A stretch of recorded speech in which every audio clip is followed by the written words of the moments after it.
Welcome to episode 94 of Both Down, the #1 Blood Bowl podcast. Playing Rocket League. That is Scott Prime, who is now playing Rocket League, apparently. I'm Steve, a.k.a. Kilwoggy. Howdy, folks. What are you playing it on? My Switch. Any good? Yes. It's really fun. It's very frustrating, but, I don't get mad. It's like... It's one of those, it's so wild you can't really get mad. So I know I'm 7 years behind the curve? It's been out for a while. It's been out for a while. Steve used to watch on your Roku, right? Is that where we used to watch that when we lived together? On Twitch, yeah. On Twitch? Yeah, we could watch it on Twitch. We'd watch people play it, and I'm like, man, I'm too old to play that game. Nah. And anyways, I got it for Christmas. When we got the Switch, I thought, I'll get this. Maybe I can play with my kids. Yeah. If not, they can play with it. But I played just a few games. I wasn't very good at it. And then recently, Jennifer had knee surgery, days ago. Mm-hmm. And so I took it up there while she had surgery. I finished the old NES Legend of Zelda. I beat Ganon. No big deal, right? I did that 32 years ago. Now I'm doing it again. Do it faster this time? Yes, but I was trying to go 100% by memory. Yeah. And even though as kids, we had that old NES book that had all the maps and everything. Mm-hmm. Do you remember that? You know what I'm talking about? I'm aware of them, yes. I never actually had a Nintendo. Oh, you didn't? Mm-mm. Okay. Well, they had this I went NES book that had Commodore 64 to computer to Super Nintendo. Oh, okay. Well, they had a NES playing with Power Book or something like this that had a ton of maps for Metroid and all these things. Well, we had that as a kid, and I was trying to go by full memory of where things are hidden.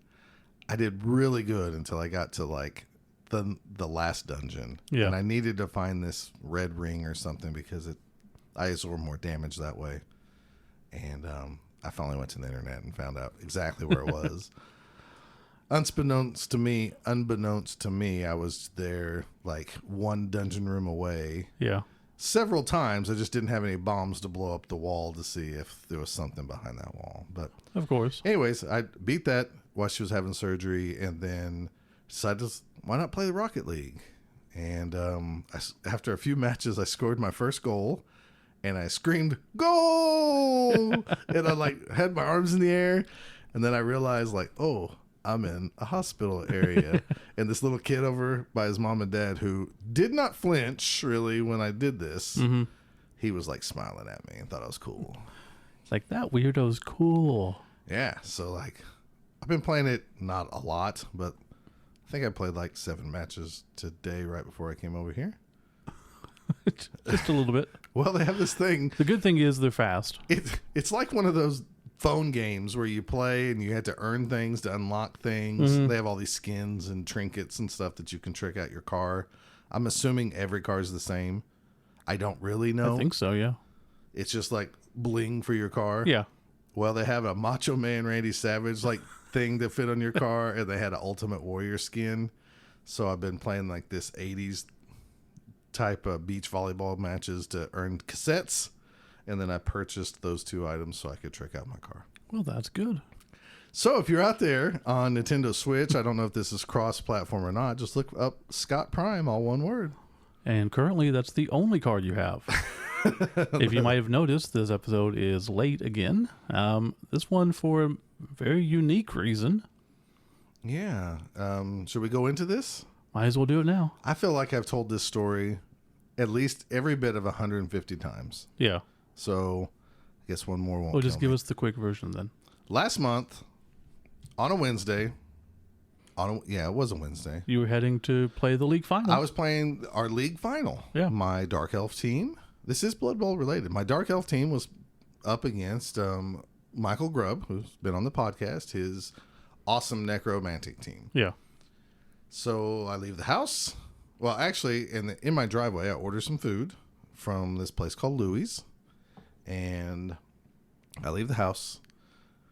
Going out of our neighborhood, there's a little tiny road that runs north and south. There's 2 businesses on there, but it's kind of a rural road because it leads right into our neighborhood, right? So I'm going, 15, maybe 20 miles at most, leaving my neighborhood, and I look north, and I see 3 cars trying to get out on 19th Street. There's a truck behind these 3 cars. Another car driving south waves at the truck and keeps driving.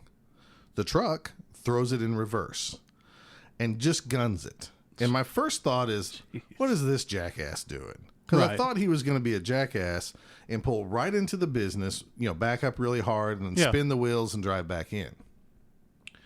Then I realized he missed the first business he could have gone into and the second business he could have gone into. And I was like, holy crap, this guy's not stopping. He's going to hit me. And everything turned into I had like the Speed Force where I could see everything slow motion. Mm-hmm.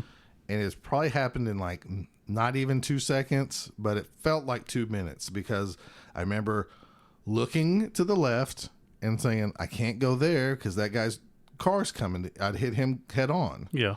And then I looked back up and I thought, oh, damn it. He's speeding up. He's getting faster. Oh my gosh, he's going to hit me. Like brace for impact. And then I thought, oh my gosh, I love this car. He's going to total my car. And then I just remember going, oh no, the airbag's going to pop. And I hate the smell of that powder.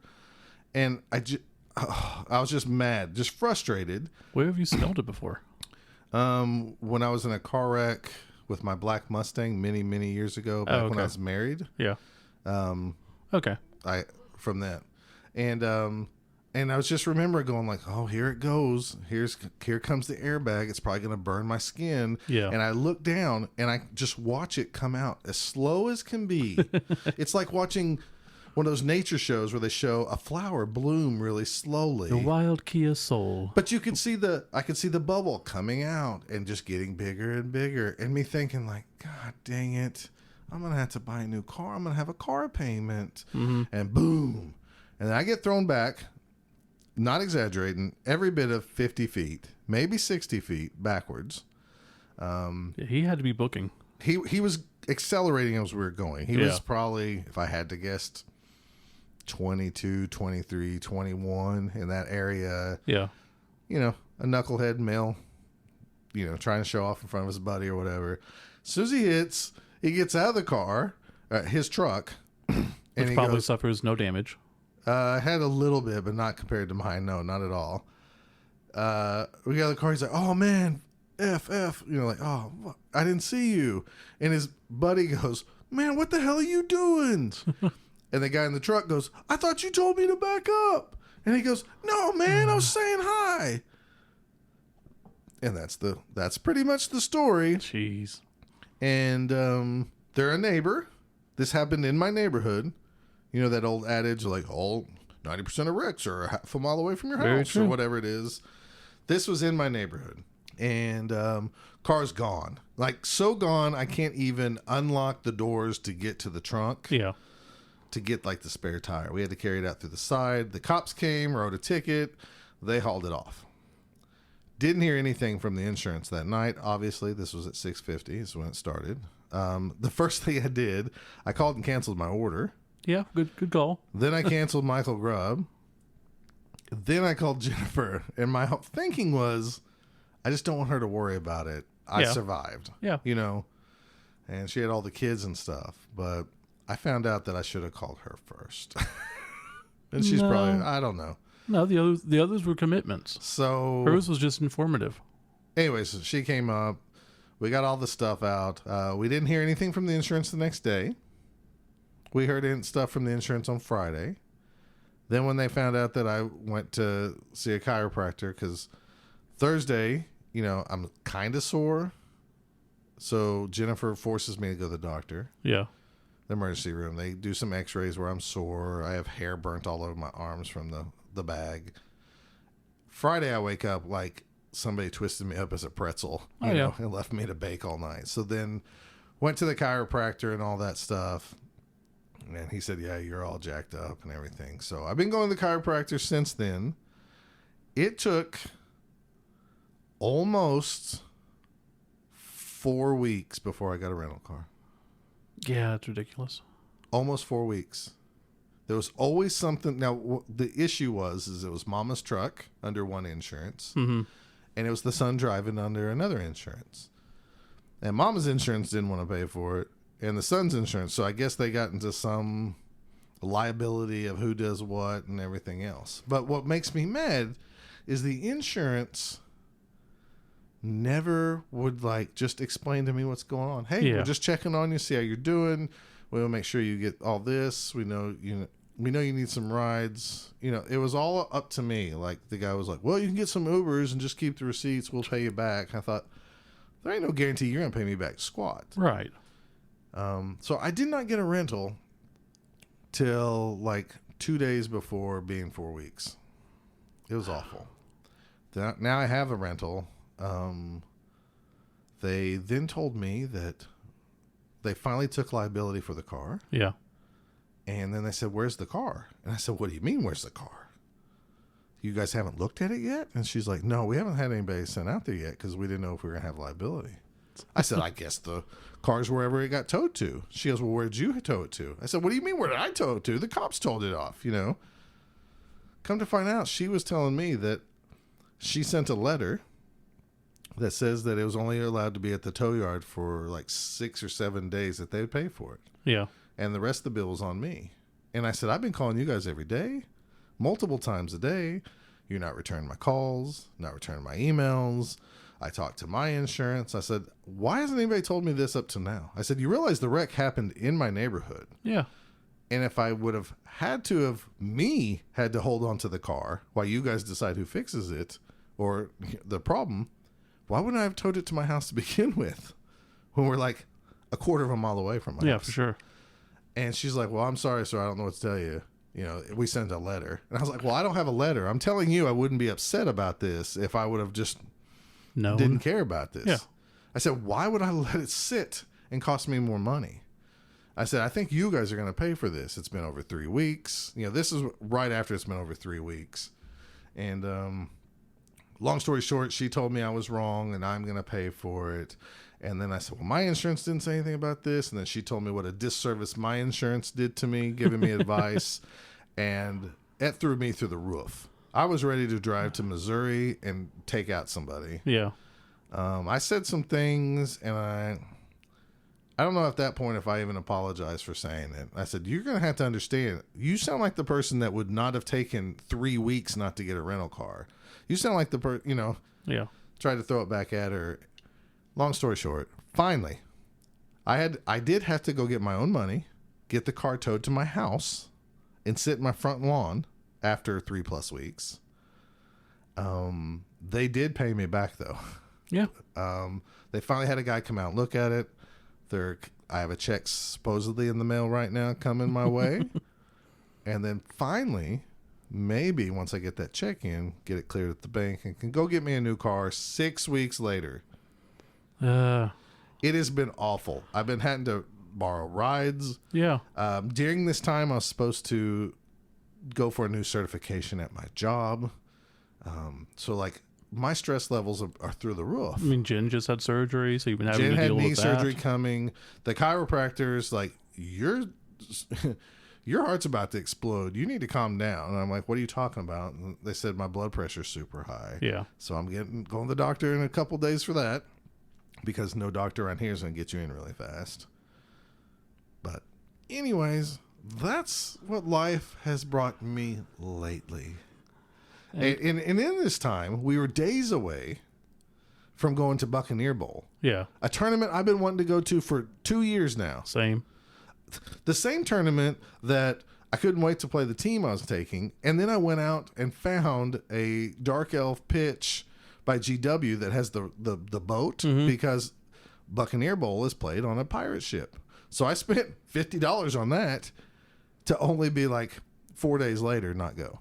And since you didn't go, I wasn't feeling well, and I didn't want to go up. Oh, it was the day after the Weird Al concert. So I would have gone to the Weird Al concert, stayed out late, and then had to get up early to drive, and then come back the same day. I'm like, I'm not doing that. Yeah, so I This feel is going to kill me. I feel like the wrecked other people's tournaments. I feel like it's put all this stress on us. Yeah. I mean, like going to see Spider-Man 2 weekends ago was I take Jen and the boys and drop them off. Then I come back home and grab the girls, and then we all go over there and when we watch the movie together, and then I take people back and forth. It's crazy. It is. I will say, when you first sent the photo, or when I first saw the photo, I'm like, nah, he wasn't paying attention and ran into somebody. No, not at all. That's not the case. Because there's so many instances that something can happen that to hit you in the front. Sure. And like 0.01% of them is the other driver's fault. Yeah. And when you said that, I'm like, damn. The cop showed up. Yeah. And he's like, so you just didn't see him and ran into him? And I said, hell no. I said, it's his fault. And the guy luckily was just like, no, I did it. I backed up. That's huge. And I gunned it. And like, he was very like straightforward, at least that one night that I was around him. You know what I mean? But I knew I was in trouble when the mom walked down and she told me how good her insurance was. And I thought, why does this feel like the biggest curse in the world? Don't worry, our insurance is really good. Yeah. Well, yeah. I have her number, and there's so many times I just want to text her and go, you need to talk to them, but I know she can't help it either. Well, and again, with it taking that long, if he was driving the vehicle, if he's not a rated driver on her policy, then it's supposed to go under his, but with him being underage, then he could still qualify, et cetera, et cetera. So yeah, those insurance will fight over it, but it's just ridiculous. Yeah. All I wanted somebody to do is act like they gave a crap. Yeah. You know, and I don't even know. When we get to the injury claim, I don't know what's going to happen. Yeah. I mean, at least you're not horribly hurt. No, I mean, my back hurts. That's the great thing about the Kia. So, they're super safe. Yeah, and now the process I realized is buying a car is awful. Yeah. Yeah. Buying a house, buying a car is just two terrible things to do in life. Mm-hmm. It is awful. And I don't know. Speaking of other terrible things, you want to go to the podcast? That's pretty terrible. Why are we going to go on somebody else's podcast? Are we going to go on to ours? Anything But a One? No. Oh. We actually like them. Oh, you meant like to just on to ours. Oh, on to ours. I'm sure people are sick of hearing of car talk. I don't know. Maybe people care. What I realized, I posted it and people were very nice. I don't know about your area, but let me tell you something. In Oklahoma, I'm looking for cars, trying to just replace the Kia Soul. Every car is black, white, silver, gray, some smattering of red, and then 10% is like blue or yellow, green, or something like that. And then like in this process of looking for a car, I've just started looking at like parking lots. That's all that's in there. You don't see much anymore? It made the whole world feel like it's just black and white and boring. Yeah. You don't see tan much anymore. No, you don't. Back in the 80s, you see all kinds of tan cars. I found a few brown Kia Souls. They're called latte ones. Mm-hmm. And they're gone as soon as they're out there. Because they're probably a different color. Yeah. I don't want to get a white, black, or silver car. And I can't get red because you have red. Well, that's how it works. No, I'm going to get a better red car than you. Then you're going to have to change. It wouldn't take much. You got a better car last time. What, 1 year? I have a 2011. Well, all my kids do is talk about your car because it has the fancy lights around the speaker. Yeah, that's part of the reason I bought it. Well, in my kids' world, your car's... Dad, are you going to get a car kind of like Steve's? That's what I get. Well, also the two-tone interior is much better. And my seats don't say Soul all over them, which is a huge deal. That's true.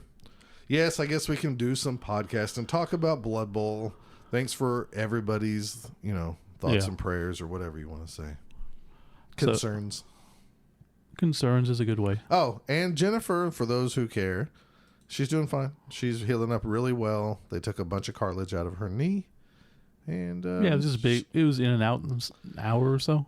It was, hour and a half. For the actual procedure? For the actual, she was probably under for about an hour or so.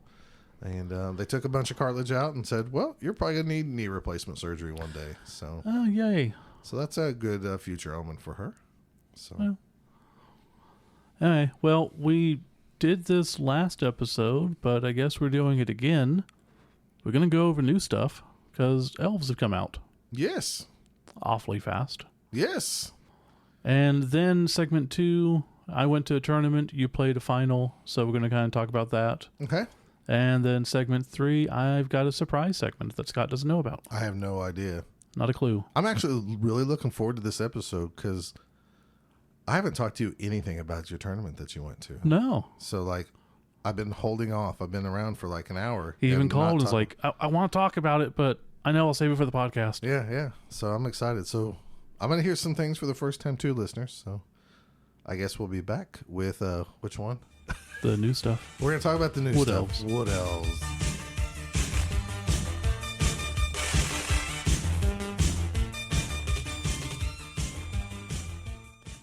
Both Down is brought to you by Wizards Asylum, your premier source for comics and games in Norman, Oklahoma. Check them out online at their new home, wizardsnorman.com.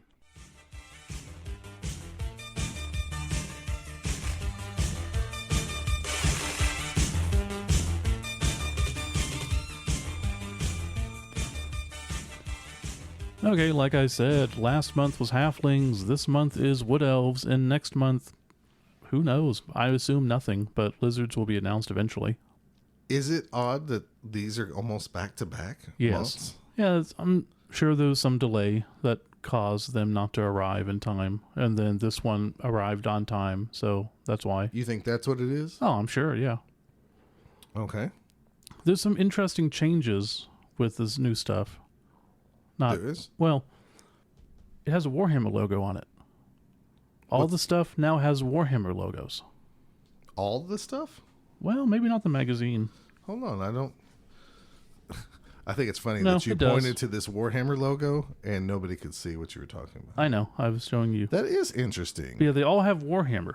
Now, another thing, I was talking to Michael Lewis since we went to the tournament, and he said that all of the Games Workshop stores are being rebranded into Warhammer stores. Really? Yeah. So they might just be changing their global identity to just be Warhammer. Right. And then offshoots of said game, I guess.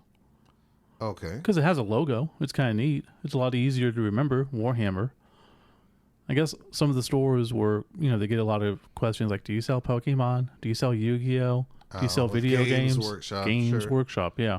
I got you. So Warhammer does make more sense, but I'm wondering if that's just a new branding thing, or if it's just something I'm blowing out of proportion.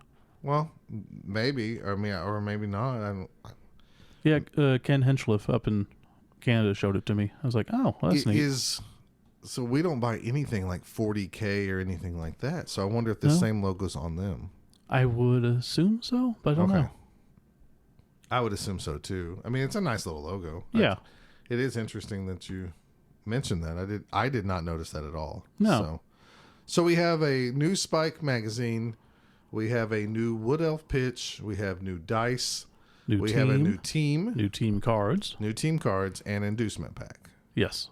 So what do you want to talk about first? I say we save the magazine for last. Okay. Let's talk about the pitch. Okay. So the pitch is, again, these pitches are awesome. I think they look great.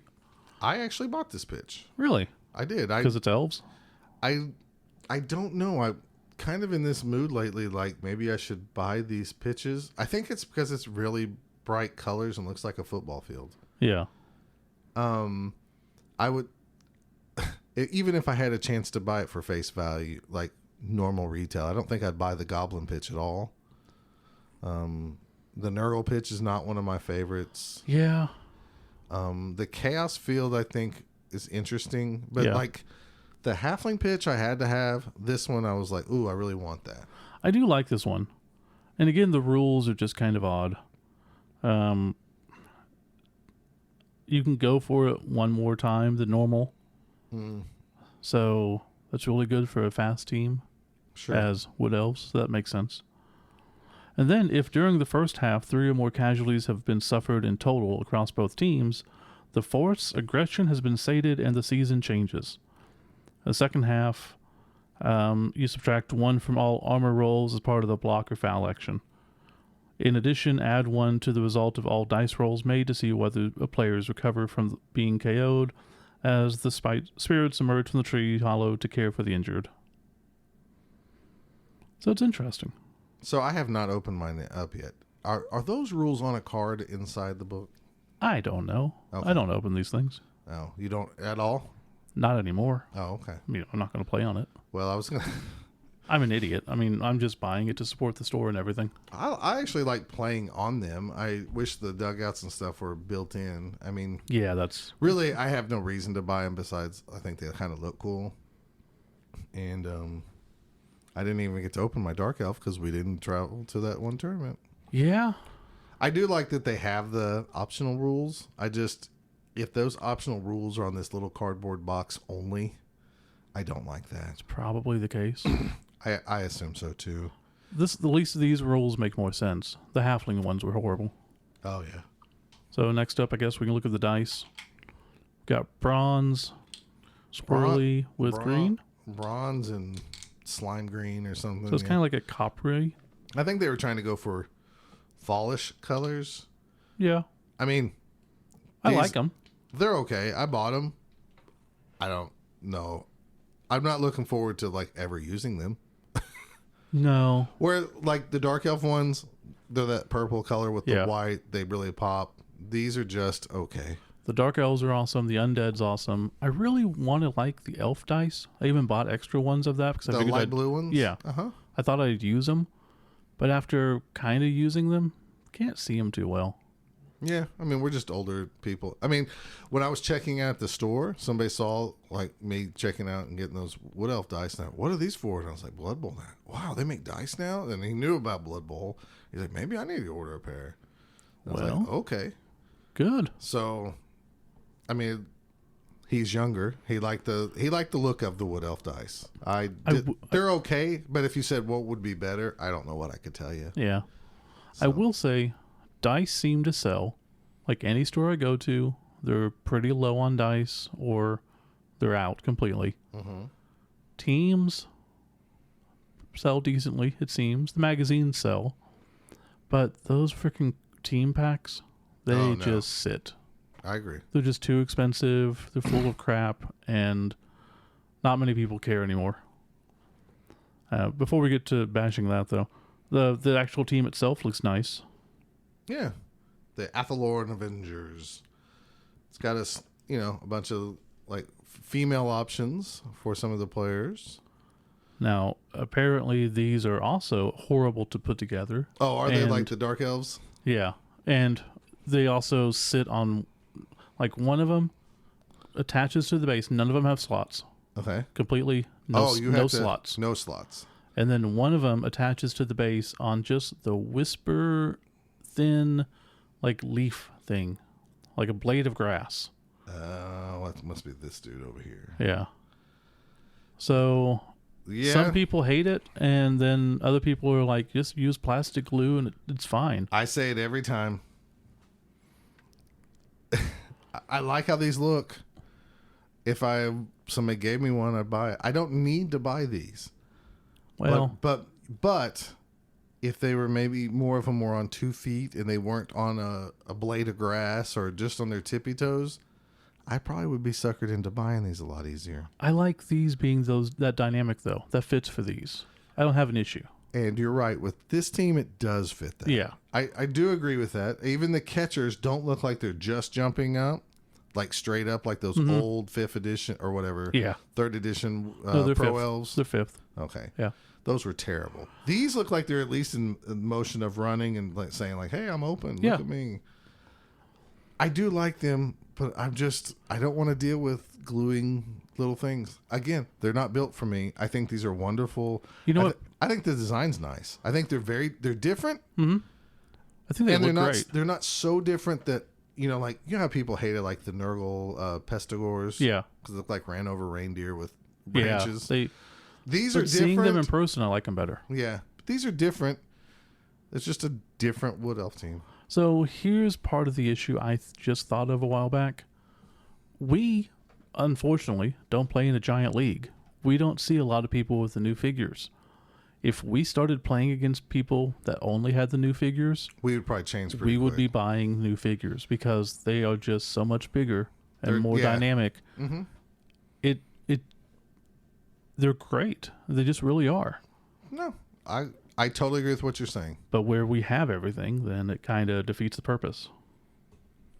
Well, I mean, I might buy more of this stuff too if I wouldn't have to buy 2 of these box sets Yeah. of these Wood Elves, or if there was a team booster pack that came to the stores. You know what I kind of want to do? Since Elf Union is a union between all the elves, Get all When- the teams and yeah. do different positionals. when a high elf team comes out, so I assume they'll do it, then get the extras, because, everybody buys 2 boxes. Should be easy enough to get everybody's extras. extras and then make a real Elf Union team. Yeah.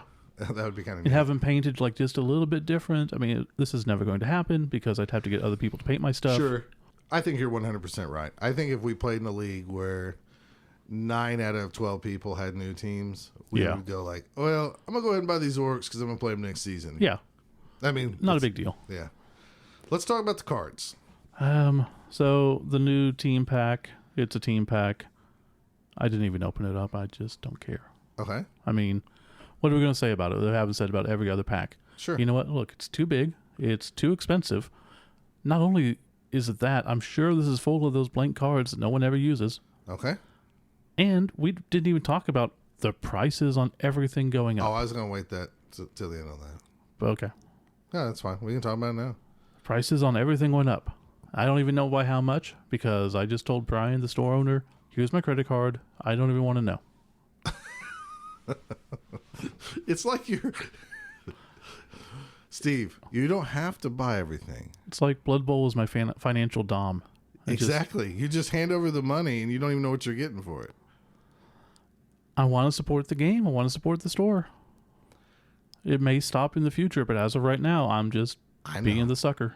All right. So your inducements cards, what do you think of those? So moving on to the inducements cards.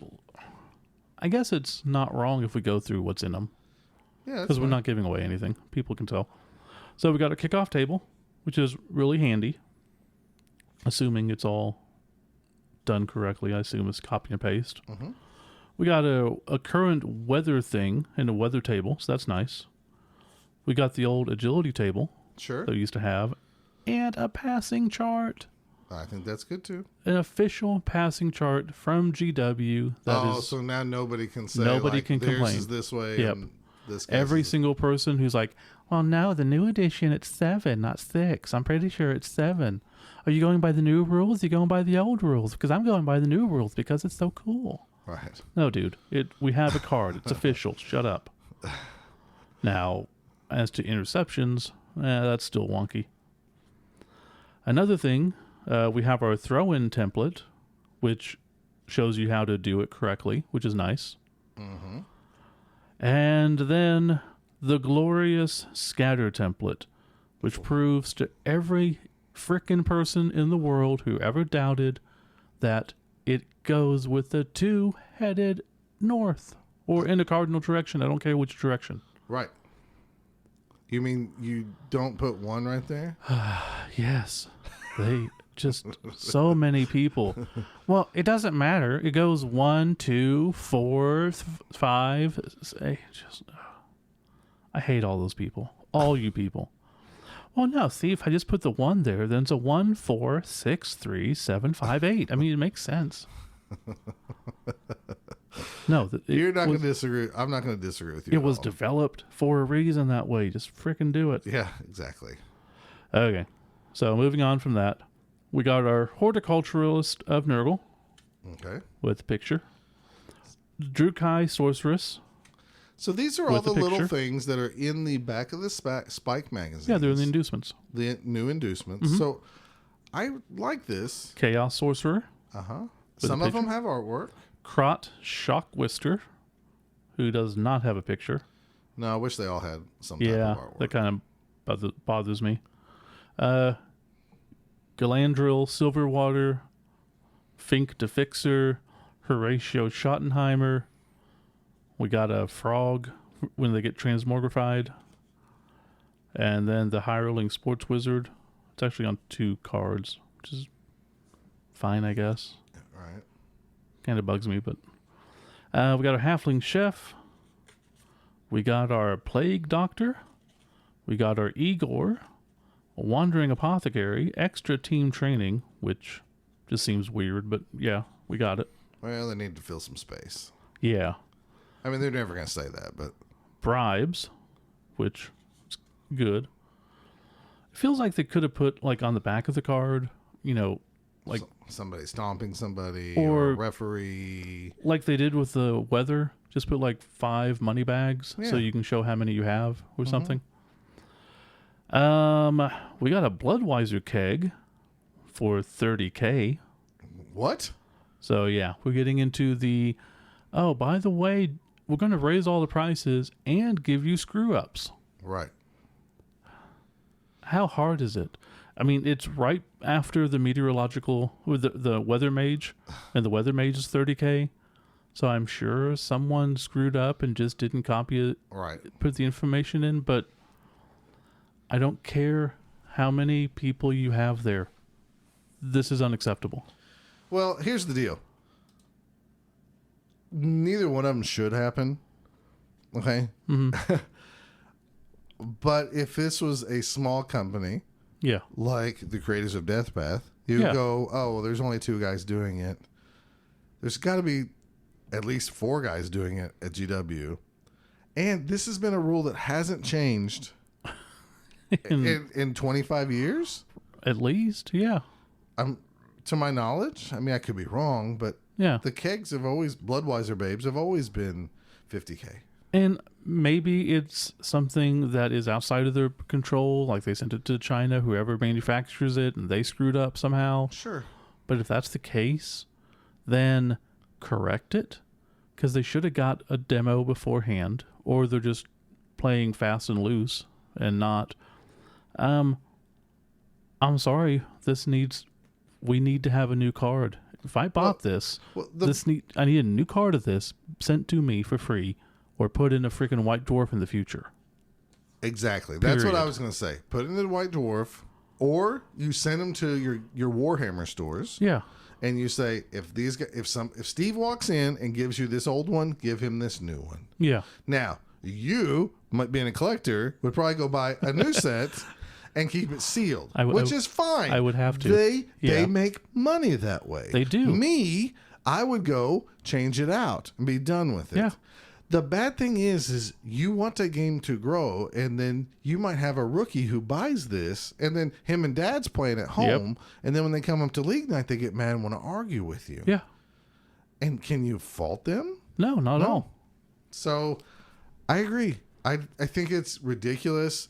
Do I hate them? Do I think they need to burn in hell? No. No, they made a mistake, but this is such an egregious mistake. Something needs to be done to correct it. That's my Sure. opinion. And I like your idea, though, I mean, because that would cost nothing. they send it, or even send to the stores. Yeah. Give everybody a warning in 2 months if you bought this product and you would like to get your card.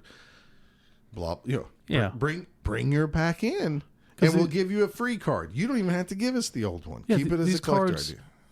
It can't cost that much money to make the cards and then just ship them out with other stuff. Keep going through the cards, and we'll continue. We got a weather mage, we got our cheerleaders, we got our assistant coaches, Carrie Cold Steel, Papa Skull Bones, and a match record with the team. and Right, everything. because anybody in the world is going to buy a pack of these cards, and they're going to write down their stupid matches on a card and carry it around to them.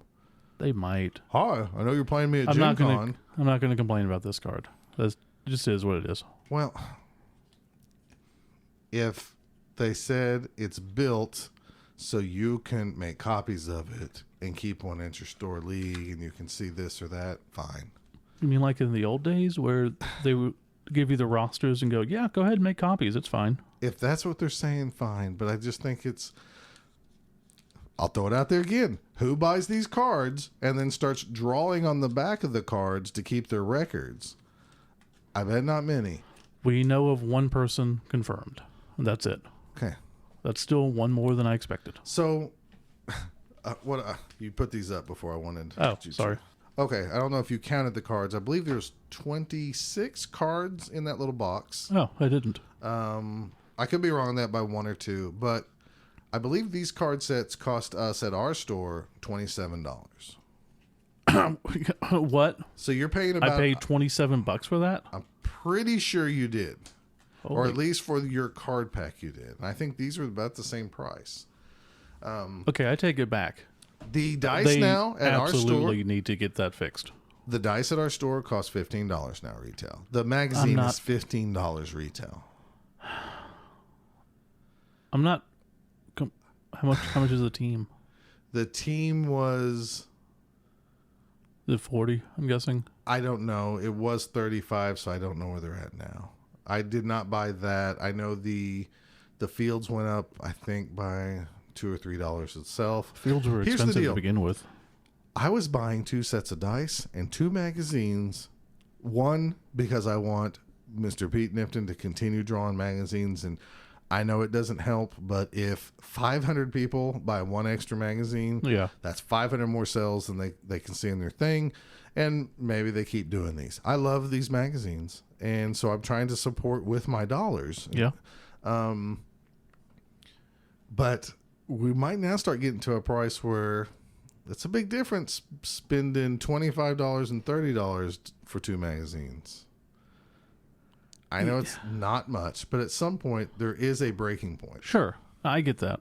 Do I need 2 magazines? No. Do I need 2 pairs of dice? No.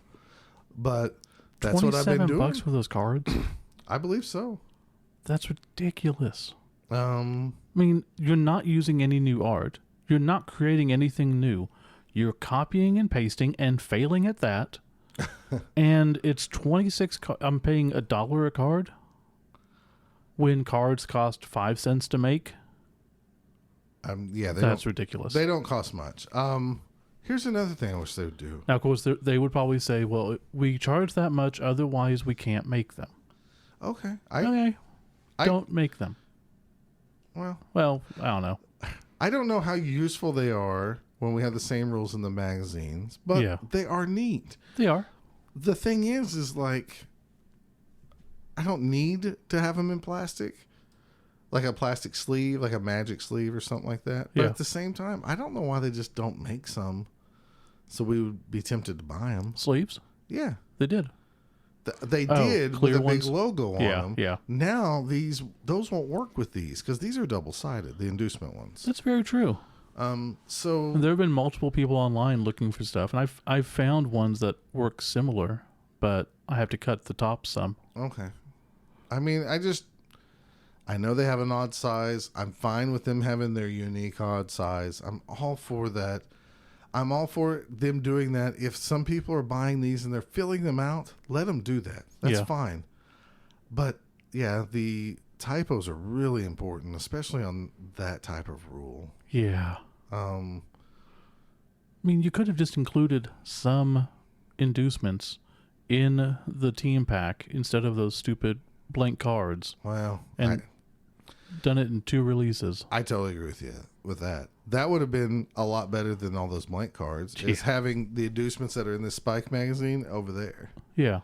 I don't know. All this stuff is really odd to me because at the same time they're charging this money, and then every time there's one of these releases, there's 100 people online wanting a free download of it. It's like, well, why don't you support them and buy the store? Well, I just want the rules. I'm not giving GW money. It's like, okay, I get it. But also, every previous edition that has been available online for free. I guess I get that. I get it. I mean, I understand that they want you to buy the box, which apparently there is more rumors about a new box coming next year. Like new rules, new box. Okay, well, we'll see. I mean, we'll see, but I was telling someone that with more rumors coming out that maybe they're doing like a kill team version of Blood Bowl, which would be like a Blood Bowl 7s.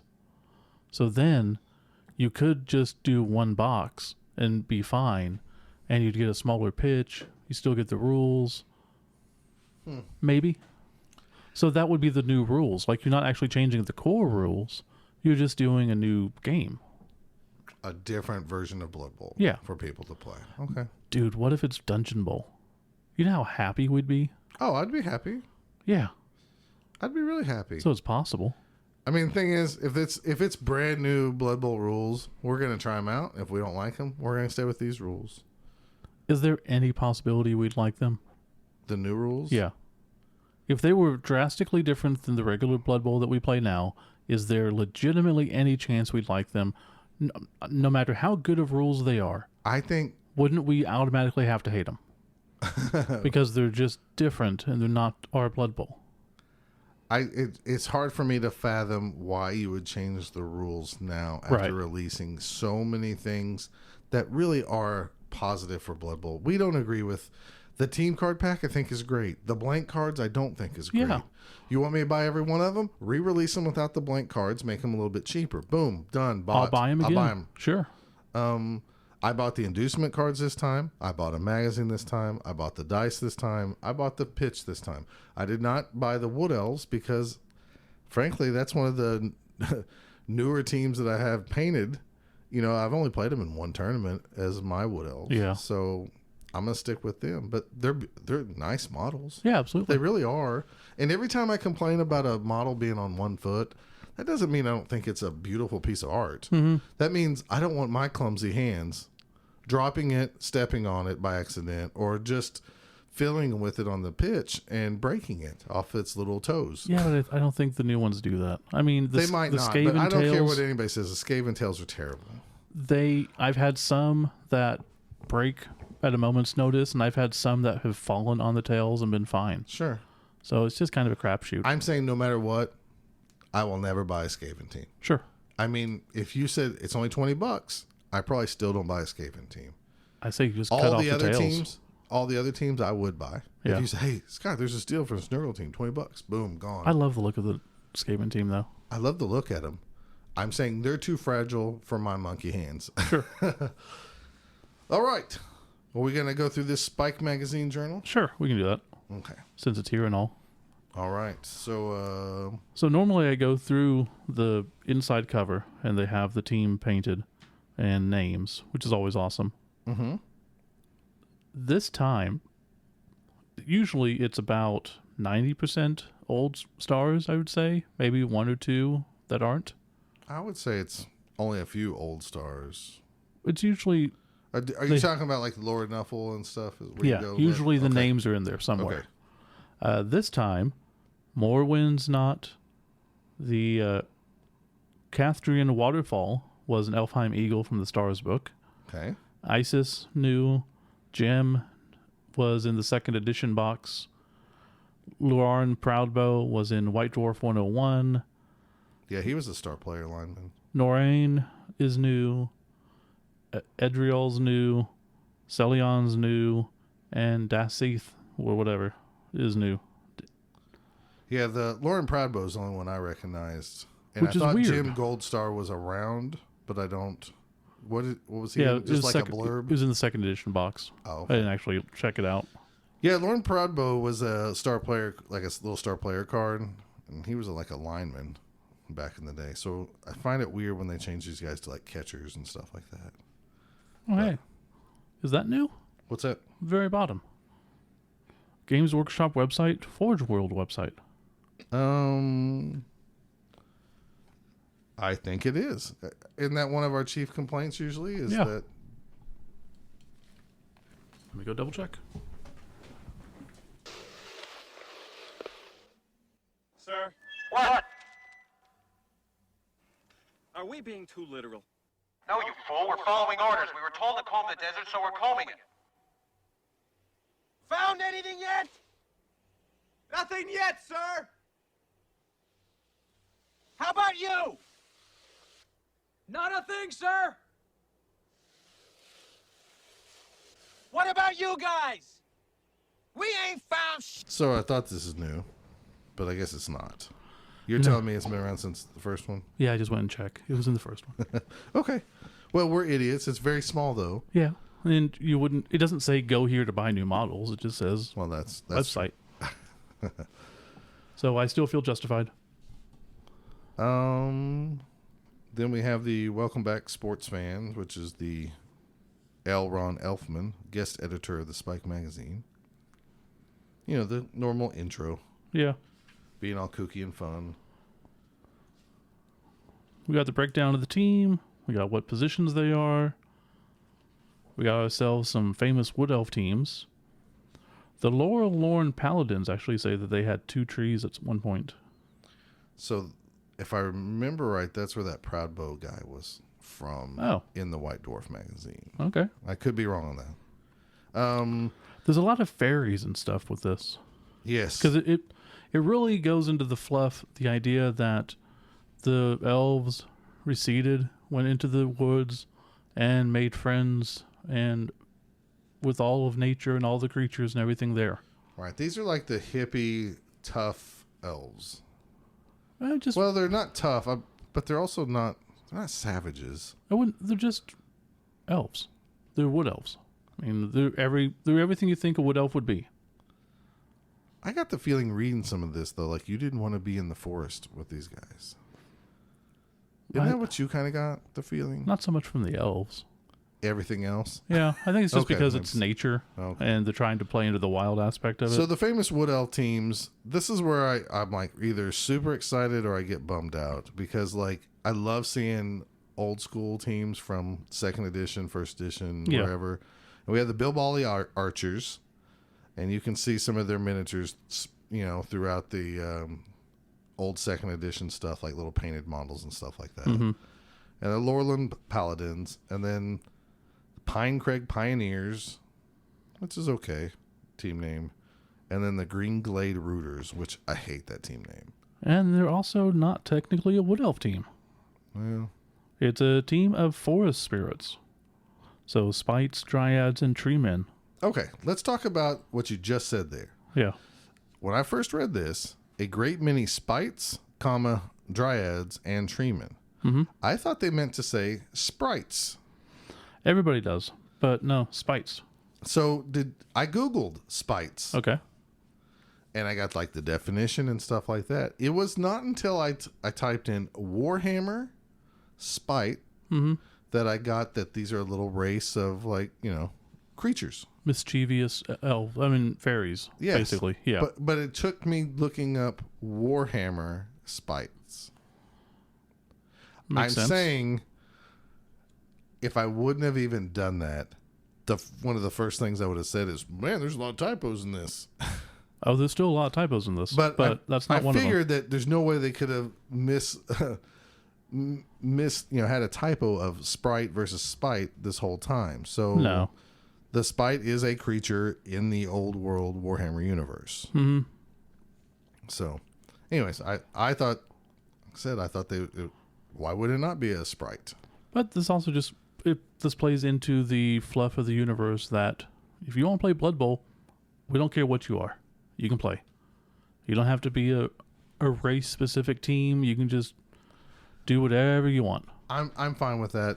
Sure. In these things, I just don't want 50 teams in our game. I don't think we will. I know. But I'm just saying. I don't mind hearing little stories of this and that. Yeah. Or the tales of a wood elf team with 2 treemen. Mm-hmm. I don't mind that stuff. Not a big fan of the name. It's fluffy and it works, but it's not like one of my Scott approved names. Yeah.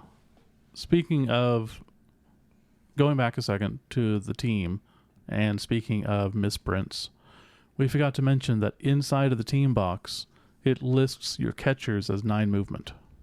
Oh. Yeah. See, that's not good if you have brand new people. No. They buy that and they buy the inducements and go, look, I got 9 movement catchers and I can induce a keg for 30K, all from the stuff the official source put out. Yeah, that's not good. Yeah. That's really important because somebody might That's play some huge. Blood Bowl, watch an Orc team play a Skaven team, and then they go, well, I'll just jump on this right now. And then they buy them and they write it up and they write all over their cards that they have 9 movement, and then they show up for league night and they have 8. And why would you already bought the team, you've got the stats, why would you look anywhere else for them? Exactly. You might buy the magazine, but maybe you don't. And just so weird. We got breakdown of the team roster and the stars. So nothing changed on the team roster that I saw. Not that I can tell. Okay. And then I think we'll get to the stars when we get to the stars. Am I stupid and I just want all treemen just to have timber and end it? I didn't even notice. But yeah. I mean, I get why maybe halfling treemen have it, but why not? I mean, if somebody wants to keep 4 wood elves by their treemen, I'm okay with that. Also, call it a wood elf tree man then. Like the Chaos Minotaur is different than The enslaved minotaur. Yeah. That's a good point. all that stuff. If Sure. they're, I mean, this should be, I guess it's position, but still. I mean, Yeah, you're to right. me, I didn't that's- even think about it. To me, that's not even close as like, oh, that's too powerful for a wood elf team. Oh no. We're talking about treemen. Yeah. I would love. I play with, when I rarely play wood elves, I play with the treemen because I want to play with all the positionals. Mm-hmm. I don't think you should play with the treemen though, Not usually. not efficiently at least. No. So playing wrong. So I would love to play against teams that have a treeman. Agreed. We get new star players. Do we want to go into that or wait until we get to the actual? Oh, sure, we can do that. Yeah. We got our team spotlight on the Athlorn Avengers. Yeah, I find this funny how they talk about them winning a Blood Bowl, Yeah. and I did not go to the lore enough to see like where this fits with the old fluff. I think it's like Blood Bowl 36. Let me go look.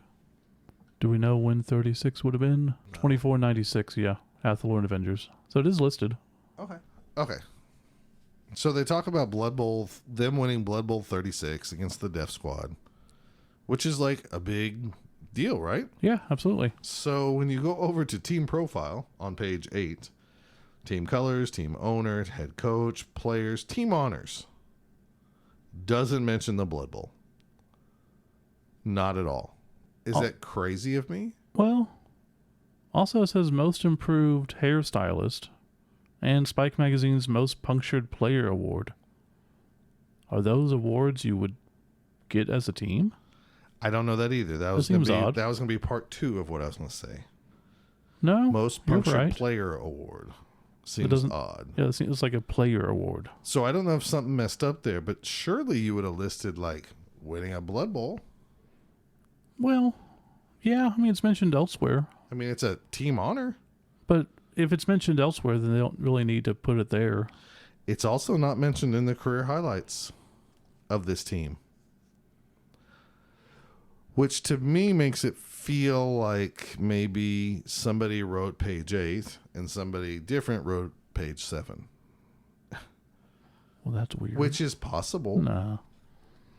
Well, one thing I was going to get into later, which is possibly me nitpicking, is there's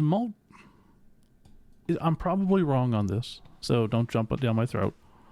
But it feels like this issue has a lot of stuff repeated, where Or they instead of doing like a new write-up, they just took the previous and kind of page just and reset. just kind of, yeah. Mhm. And then not a whole lot of, I mean, we've got some cool little arts of the spites and stuff, but it seems like a lot of the art is just rehashes of other art that they have out there.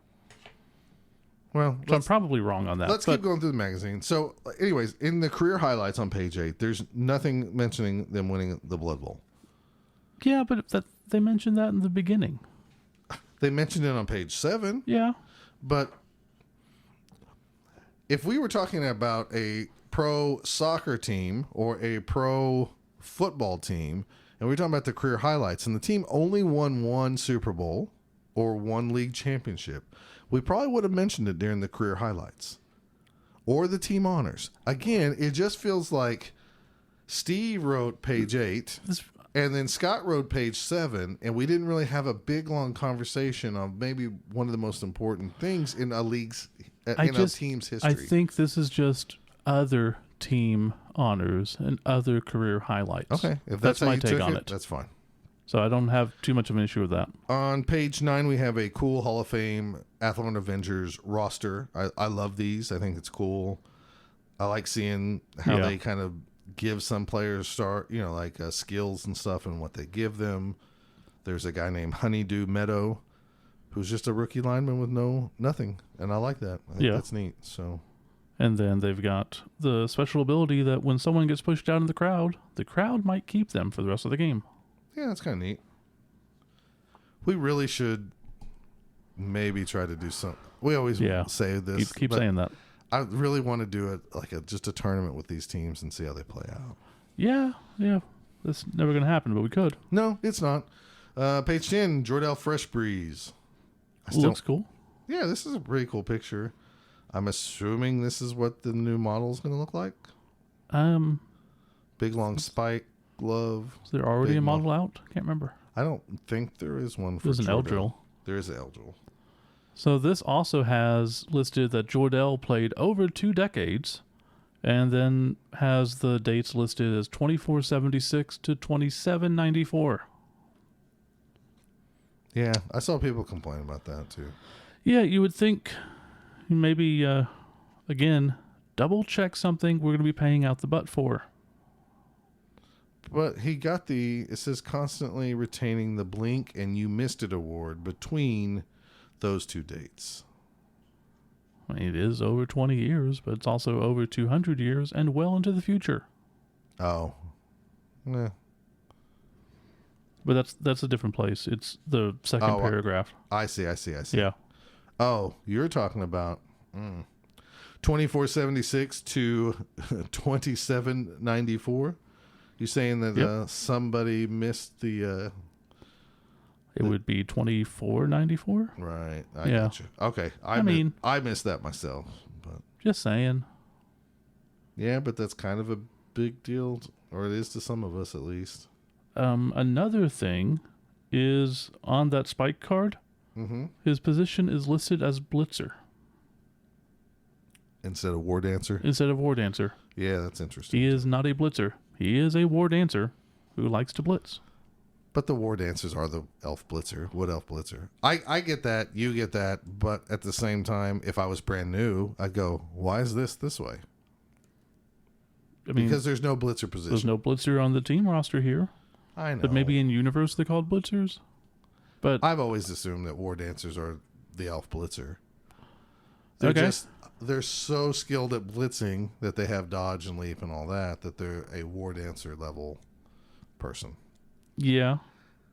I wonder if... but if I was new, this would confuse me and drive me nuts. Trying to think of the other ones. He's also 6'6" and 151 pounds. Well, he's an elf, so that kind of makes sense. Yeah, he's hollow, I guess. Yeah, I'll give him that. I don't have a huge issue. I don't see anything that's changed with him. We go into career highlights. It goes through stuff. It does mention 2497, them winning the Blood Bowl. But they won it in 2496. Well, it says 2497 under his. Well, that's another problem because it's 2496 when they won it, as mentioned in the Hall of Fame squad. 2495 to 2496, plus when it started in 2460, 36 later is 2496. Well, I'm telling you on Career Highlights, page 12, aiding the Athlone Avengers to victory at the Blood Bowl 36 against the Orc team, the Death Squad. The match came down to the final seconds. The winning touchdown was scored by Jordell himself, leaping off the head of a black orc before sliding between the legs of a troll to make the score 2-1. Just saying it's wrong. You know what bothers me about this? They Death spell Squad. orc. They spell orc. O-R-K. Like it was some Warhammer 40K guy doing this. Oh, Lord, they did. You know how many times we... But later on, they'd spell it O-R-C. Exactly. That's why it feels like you got to sign this page, Rodney got to sign this page, I got to sign this page, and then we're going to give Alan page 6. Man, I can't believe I missed that. And you know how many times we get a Warhammer player playing Blood Bowl and we tease him for spelling it with K's? I see it all the time online. I don't even mention it anymore. I don't either. But then they do it here. All right. Well, we've already proved that just because GW has something in a magazine, it's not always right. Then we get the Mindy Pie Whistle Dirt from the Dugout, page 13. Basically saying that Jordell is petty and wants to buy the company to screw over the other guys. Screw the Dark Elves over, yep. And then page 14, we get Swiftwine Glimmer Shard, the Spiteful Spite. Okay, let's just go. 130, 7236. Loner, Disturbing Presence, Fen, Sidestep, Stab, and Stunty. Can only play for Wood Elves. Yeah. I don't know what to think. I I mean, it's a good figure. There's no secret weapon, so you can stab to your heart's content. It's neat. It's a different take. It's annoying. It fits the theme that this is the forest, and if you come with the at the Yeah. Wood Elves, you're messing with the forest. Yeah. So I give them that. I just don't know what to think about it. I I mean, don't think I'd ever take it. I don't think I'd ever take it either. I kind of wish this was playable with the halflings, though. I was going to say, I might take this against a halfling team or something Instead to where... of maybe the bombardier. This would be better than the bombardier lady. To me, Yeah. but I don't know. I mean, I don't love it, but it's fine. I don't hate it either. I No, mean, it's definitely different.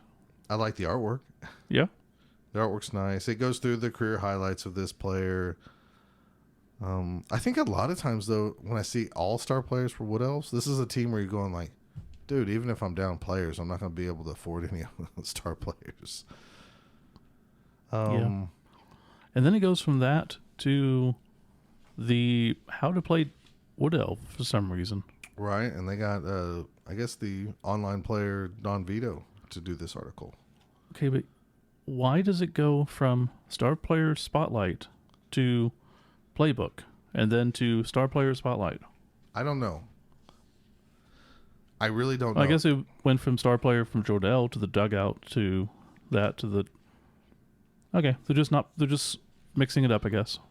But I get the feeling that it goes from Jordell, which we know is one of the top, Wood Elf stars. And then, are they trying to tell me that this Swiftwine Glimmer Shard is the second best one to take? No, I think it's just... They just want to showcase New. it because it's new? Yeah. Okay. I'll buy that. So, we have this, let's see, from 16 to what? Page 21 is where they talk about strategies and things to do Yeah. with the Wood Elves. We also have the Coffin Corner with some dead people. Yeah, those are always fun. All the strategy stuff, I mean, I get it. It seems pretty straightforward, but Yeah. I also feel like It's good if you're new. if you're new, it's probably really knowledgeable to anybody who's played elves before, especially Wood Elves or Pro Elves. You're going to get beat up, Yeah, but you're going to have 4 agility everywhere.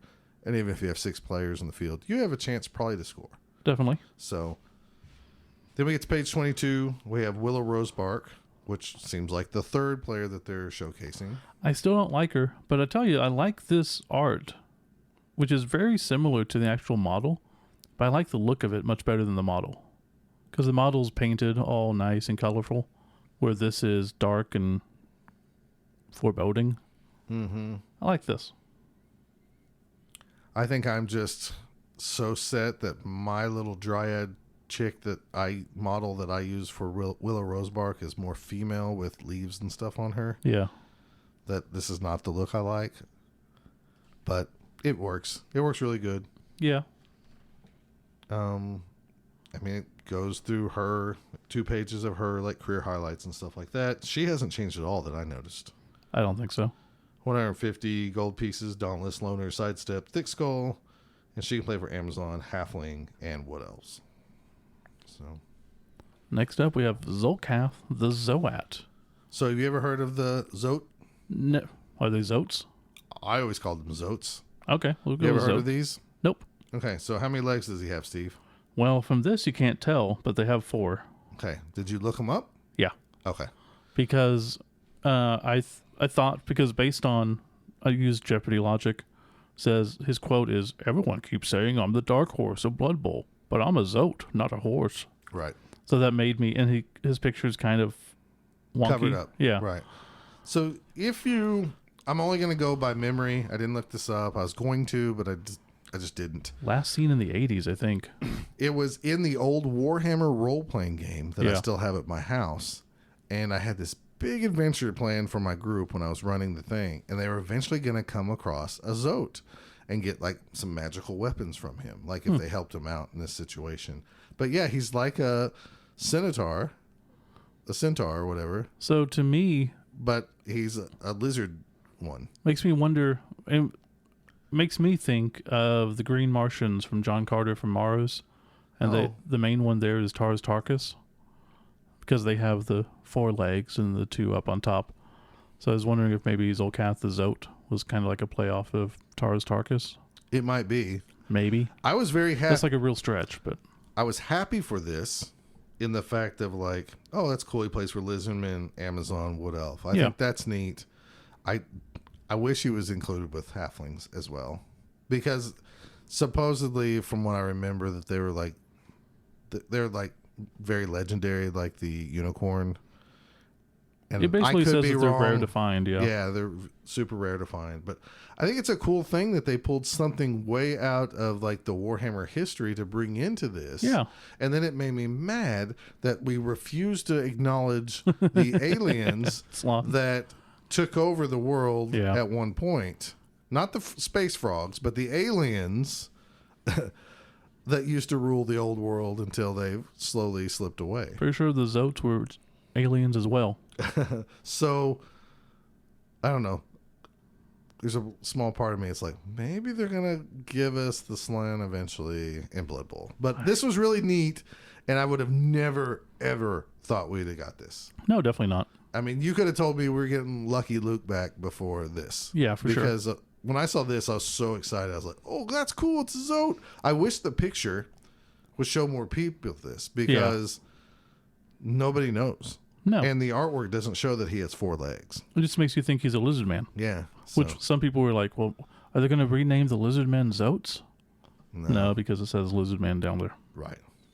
No, this is like your bull centaur, except it's a lizard man one. Which is interesting. We got another new one. Gloriel Summerbloom. 160. 724. I guess we didn't actually go over the Zotes. Oh, I guess, stats. yeah. Here, let me do that real quick. Sure. He's 280. He's 5'5", 2'9", Disturbing Present, Juggernaut, Loner, Mighty Blow, Prehensile Tail, Regeneration, and Sure Feet. He's like if you did a cross between a bull centaur and a Crocs, Yeah. but slower. Yeah. He's pretty much like that. Disturbing Presence is interesting. Well, I think I like how they're using that as like, it's not because he's icky or whatever. Right. It's just that he's legendary and like, holy crap, ooh, that's what's a Zote. that? Yeah, Yeah. exactly. So Gloriel Summerbloom, the We Flower are- Spirit. We're on page 26 and 27 if you're following along at home. Well, if they're following along, they can just see the words and the pictures. No, they're following along. Okay. 160, 7247, Loner, Accurate, Dodge, Pass, Sidestep, and Sure Hands. This is a really good one for like a new Wood Elf team. Needs some inducements. Is this replacing, Dolfar? not Dolfar, but, well, you could think about that, I guess. No, the other thrower that we used to have, Soren Hightower. We used to have a Yeah? pro elf, Soren Hightower. I thought he was a high elf. Well, I think he played with high elves too, but I can't remember all the teams he used to play for. So if you want to look him up real quick. I'll just look up Wood Elves. No? He's not on the list for them. Okay. He couldn't play for them, so. Okay. But I thought he might be the replacement for that. Dolfar could, and he was more of your passing guy. But Okay. he's not that great. I think it's odd that this one's kind of like a slow catcher. I mean, the 2 strength, 7 movement, but it's obviously a thrower. Yeah, for sure. So maybe they're trying to show that she's weaker. Well, what are the thrower stats? Throwers are 7, 3, 4, 7, I believe. Yeah. And they're 90. So, I mean, she's a good value. Accurate, dodge, pass, sidestep, and sure hands. That's pretty good. oh, yeah, real good. So, But yeah, I guess maybe she just doesn't want to get hit. Next up, Kurnoth Darkwald, 240, 7347. he's With the wild war dancer. Loner, Dodge, Frenzy, Jump Up, Leap, and Wrestle. They don't need another war dancer. Jeez. Yeah, 240. Is this if you just don't have enough for Jor-El, you go, well, I'll take this guy. Yeah, but you take Eldril. I mean, it's weird because it's I like agree. right between the two. It's a good piece, but Yeah, I just don't. I don't know about this one. I get what they're doing. If you told me this guy had all these skills in Mighty Blow, I would say okay. this feels Because then like he'd feel like the Wild War Dancer because he has Mighty oh Blow. yeah, but you can't keep him down. Frenzy and jump up. Oh, that's true. It feels like a corollary to the Dark Elf. That's the extra witch elf. Mm-hmm. Can't remember the name. The Mordred Hex. Yeah, Okay. feels like the corollary to that. Okay. And then the quote-unquote lesser star player, Eldril Sidewinder. No Right. changes. Well, he's a sea elf. Does it say that? Yeah. Elder Son, sea elf Oh, of yeah. distinction. Wood Elf and Sea Elf Society, duh. Well, it just says, yeah, okay. Then we have Maple Halfgrove. Highgrove. Oh, it is. It is Highgrove. That makes so much more sense. He's like half a grove. Well, I thought he was Halfgrove because his strength's only 5. Give me a tree man that looks like this and put it to the store. Oh, yeah. So Maple Highgrove is 300 gold pieces, 3 movement, 5 strength, 1 agility, 10 armor, grab, loner, mighty blow, stand firm, tentacles, thick skull. Now, at first I thought this is ridiculous. Why don't we just have Deep Root for this team? Right? Deep Root's too good. Well, and he also 300 gold pieces? Yeah. Okay. But this guy offers tentacles, which I think is very interesting. If you're a Wood Elf team... Oh, he's doing exactly what you want for a Wood Elf team. Right. Yeah. Because then you don't have to worry about... Maybe you can tie up 3 people, and they're stuck there while you dance around the other guys. And the grab? Yeah, for sure. So I really kind of like this, actually. I think I would much rather see him than putting Deep Root on this team. That's for sure. Well, at the very first, I thought, why didn't they just put Deep Root on this team? Yeah. And then after looking at this, I was like, oh, that's kind of neat. Kudos to them for trying something different. But I like the art. Oh, why can't that be a stupid figure that we can get at the store? Agreed. Agreed all the way, Steve. I do like the Because I'm artwork. sure as hell not paying $66 for one tree man. No, I'm not. Not either. including shipping. Although you buy 2 tree men, it's free shipping because it's over $95. Yay us. Yay us. So then we get an interesting fluff piece, which is the Beneath the Canopy, a guide to Athel Loren, which the guided tour is sponsored by 572 Reasons Why Mortal Races Deserve to Be Exterminated by Melancholy Willow Branch. I mean, it's interesting. It's fluff, so I like the fluff. It goes into a bunch of different weather tables. I like the weather tables. I think they're cool. Like you can So I have like a different spring ones. weather table, a summer weather table, an autumn weather table, and a winter weather table. And they're really not so off the cuff crazy. It's kind of like, we've had, rainy weather, so we're going to call this the rainy weather and make it, a little It's different. just a little bit different. I like it. Yeah. Then we get the chat with the rat. And then we get our Mighty Blow with Pete Nifton. Yeah. You know what we don't get? We don't get any new inducements. No new inducements. No new wizard. No legend. What was the super legendary star players? Oh, well, we don't always get those. I know that, but I thought we would probably get one with this. That's true. Yeah. Not that they need one. I No. mean, they have the Swift twins in there as part of their... I guess we didn't mention them. That's weird because they don't even mention the Swift twins. No, anywhere in... Well, on the one page that we skipped because you wanted to talk about them in the other part. Well, there, So yes. all their star players are Eldril, Jordell, Morganthor, Willow Rosebark, the Summer Bloom Girl, Swiftwine, Glimmer Shard, Maple Highgrove, Zolcath the Zote, Kernoth Darkwald, and then the Swift twins. But yeah, they don't mention Morgan Thorg or the Swift twins, which I guess, come to think of it, they don't always mention Morgan Thorg. So No. I guess they don't have to. You thought the Swift twins might, just in a little blurb of, did you know? The Swift twins once tried to show up, but the Forest wouldn't let them in because they're greedy. Or something like that. But Yeah, so we get Mighty Blow. No new inducements is weird. Right? Because Well, didn't they want to give every race its own wizard? And Well, that's what we thought of up until this point. I thought they were going to up until this point. So, for 5 issues of Spike magazine, what's your overall opinion on all this stuff? What do you mean? All the new stuff. I like it. Like I said, so the pitch looks really cool. I still think they're too expensive, but at least we get them. The team's really awesome. I don't have any problems with that. The inducement cards are way too freaking expensive, and it has an error, so that's just wrong. The team card pack is just stupid at this point with those cards inside of them. The magazine's awesome as always, and the dice are awesome. Okay. This is the first, every time I've read one of these Spike magazines, I've always told you, like, wow, this thing makes me want to play Chaos. Oh, I kind of want to play Undead now. Ooh, I think I'm going to play some Dark Elves because I read this magazine. This is the first... I'm going to say this, and people are going to be thinking like I'm poo-pooing it. I liked the magazine. Yeah. I read it. I absorbed it.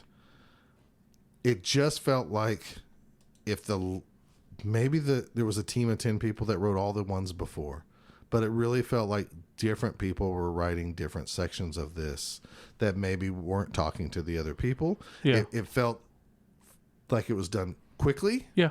And this was the first magazine that I read that I put it down and said, nope, I don't need to play Wood Elves, because every other one made me go like, ooh, maybe next league I'll try Chaos and do this with them. This one did not do that to me. I agree. There was something different about this. And like I even mentioned before, it felt like there were certain points where they were just repeating stuff instead of doing new stuff. Almost everything in it felt rushed. Or maybe everybody's heart wasn't in it. And it's also Wood Elves. We don't care about Wood Elves in the slightest. So that could be hurting it. you think that's it? I don't care about Name Chaos. What's your Wood Elf team? The Oak Hill Outlaws. Okay. And I have this whole theme of like life and death and rebirth with the Force. That's fine. I don't have that. And I have female players and male players before they had female players and male players. I've played Wood Elves one tournament, I think. That's the extent of my playing with them ever. I agree that that's not a team we gravitate towards. Yeah. But I'm saying I read the Chaos one and I'm like, ooh, maybe I should do this for the league. And I read, halflings they even go in a kind of a different direction of white trash halflings. And I'm still like, man, maybe I should bring my team back and play them. That'd be fun. This one did not do it for me in any part of it. I mean,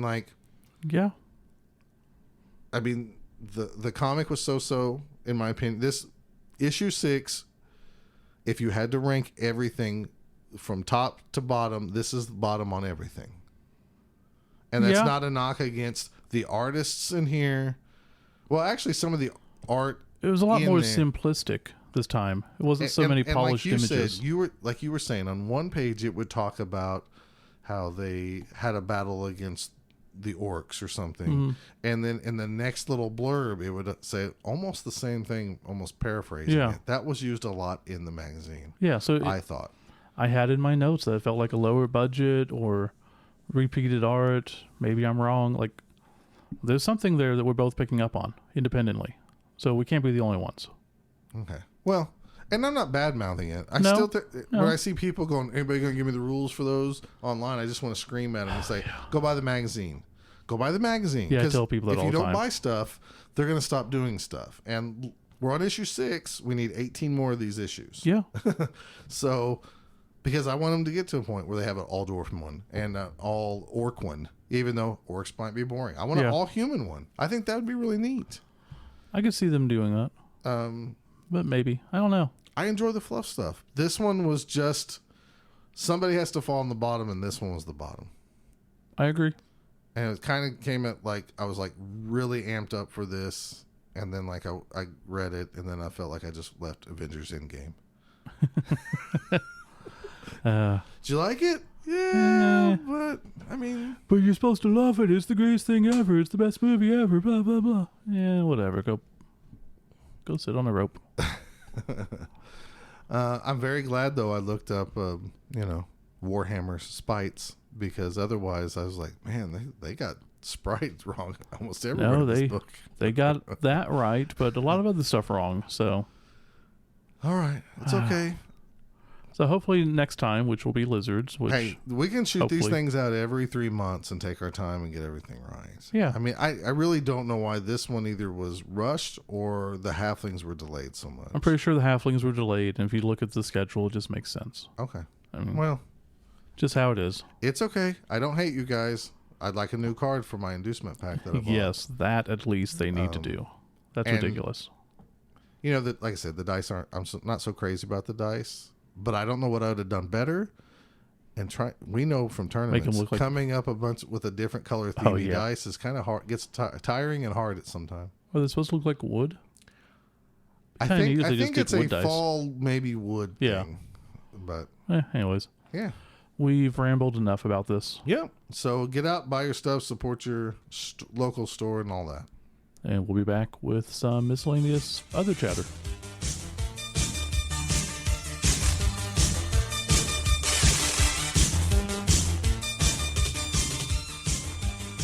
All right, we're back. We're going to talk about Steve's adventures to the first that I know of Springfield tournament That we didn't run, yeah. that we didn't run. Run by people from Springfield. Yes. Yeah, Joe At Smith at Mega Games. Metagames Unlimited. Metagames. Great place. Gave away tons of stuff. And So let's talk about your adventures there first, okay. because I want to know.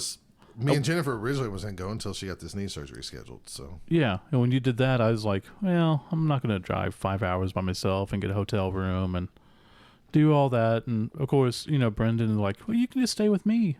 I'm like, yeah, I don't like to impose. Plus, I like to have my personal space, and right, you like to be totally naked when you sleep, I have to be. right? Not that I want to be. And take care of yourself It's about just 4 times. If I in a row. don't, then the Lord's like, dude, I gave you that body for a reason. Don't cover it up. Right. It's weird. And you didn't want to tempt Brendan's wife and all that. 'cause Yeah. They seem really happy. Yeah, they do. So, Right. anyways, I figured, so Michael Lewis ended up going. And since he was going, I'm like, okay, cool. So we made a weekend of it. So did Michael, is his whole family relocated yet? Or did he drive back to Tulsa, then you met him in Tulsa? He drives back to Tulsa every weekend Oh my gosh. after working the overnight shift. Oh my gosh. That's changing. He's going to do it like every other weekend now. And if you're not following Michael's life, which I don't know why you guys would be, he's now currently in Memphis at a much better job. So they're going to be looking and probably making a house, building a house. Oh, that's cool. So if they do that, then they'll rent a house for a year or so to get that done. And then the kids and the wife will all come down. Okay. But yeah, right now, he drove back to Tulsa. I picked him up. We went to Missouri, hung out. We went to a steak place that was like, all of the decor was like a step up from Texas Roadhouse. Okay. But the food was all a step down from Texas Roadhouse. Oh, okay. Except they had fried pickles, which were really good. Has nothing to do with anything. Okay. We had a review we'll get to later that talks about our talking about food and stuff. But Okay. it just is what it is. So, I took my Dust Devil tryouts again. Basically trying out my World Cup team. I cannot wait till you get done with the World Cup. Me so too. you start playing with teams with names that you care about instead of this Dust Devil tryout crap. Well, I'm trying not to care about the team. I'm trying to care about wins and stuff, and that didn't go well. So did you try Eldril this Yes, build? yes. Instead of Jordell? Trying out Eldril, and I came to a realization. If you want the full report, going over it in the World Cup report of probably the week after this comes out, or the same week, either way. I see. The World Cup is more important than your Both Down podcast. No, I'm saying that I go into more in depth there. But the main thing is, between the two teams, Jordell on a team that team is Jordell and 2 blitzers. That's it. That's my team. I don't need to worry about anyone else. Okay. That's it. What Eldril does, he makes it a completely different team, because now I get a thrower. Now I have the catchers. Now I have, on the Jordell team, I have a catcher, but he's kind of like secondary. Right. But now it's a much more rounded team, and I'm having to learn how to play that correctly, which is the better way of going. So I appear to be taking Eldril to the World Cup now. Really? Yeah. Okay. Does his I mean, did like his hypnogaze, did that bail you out sometimes? Like, oh, Yes. I can do that for this. And Yeah. So for my roster, it's basically my day one roster, which is Eldril, a thrower with leader, 2 blitzers with dodge, 1 catcher with dodge, 1 catcher with wrestle, and a lineman with wrestle. No, wait a second. And 1 reroll. You just said 2 blitzers. Yeah. Oh, they're pro elves. I was going to tease you because in the wood elf section, Oh, no. you talked about how they're not called war dancers. Yeah. Anyways, so this is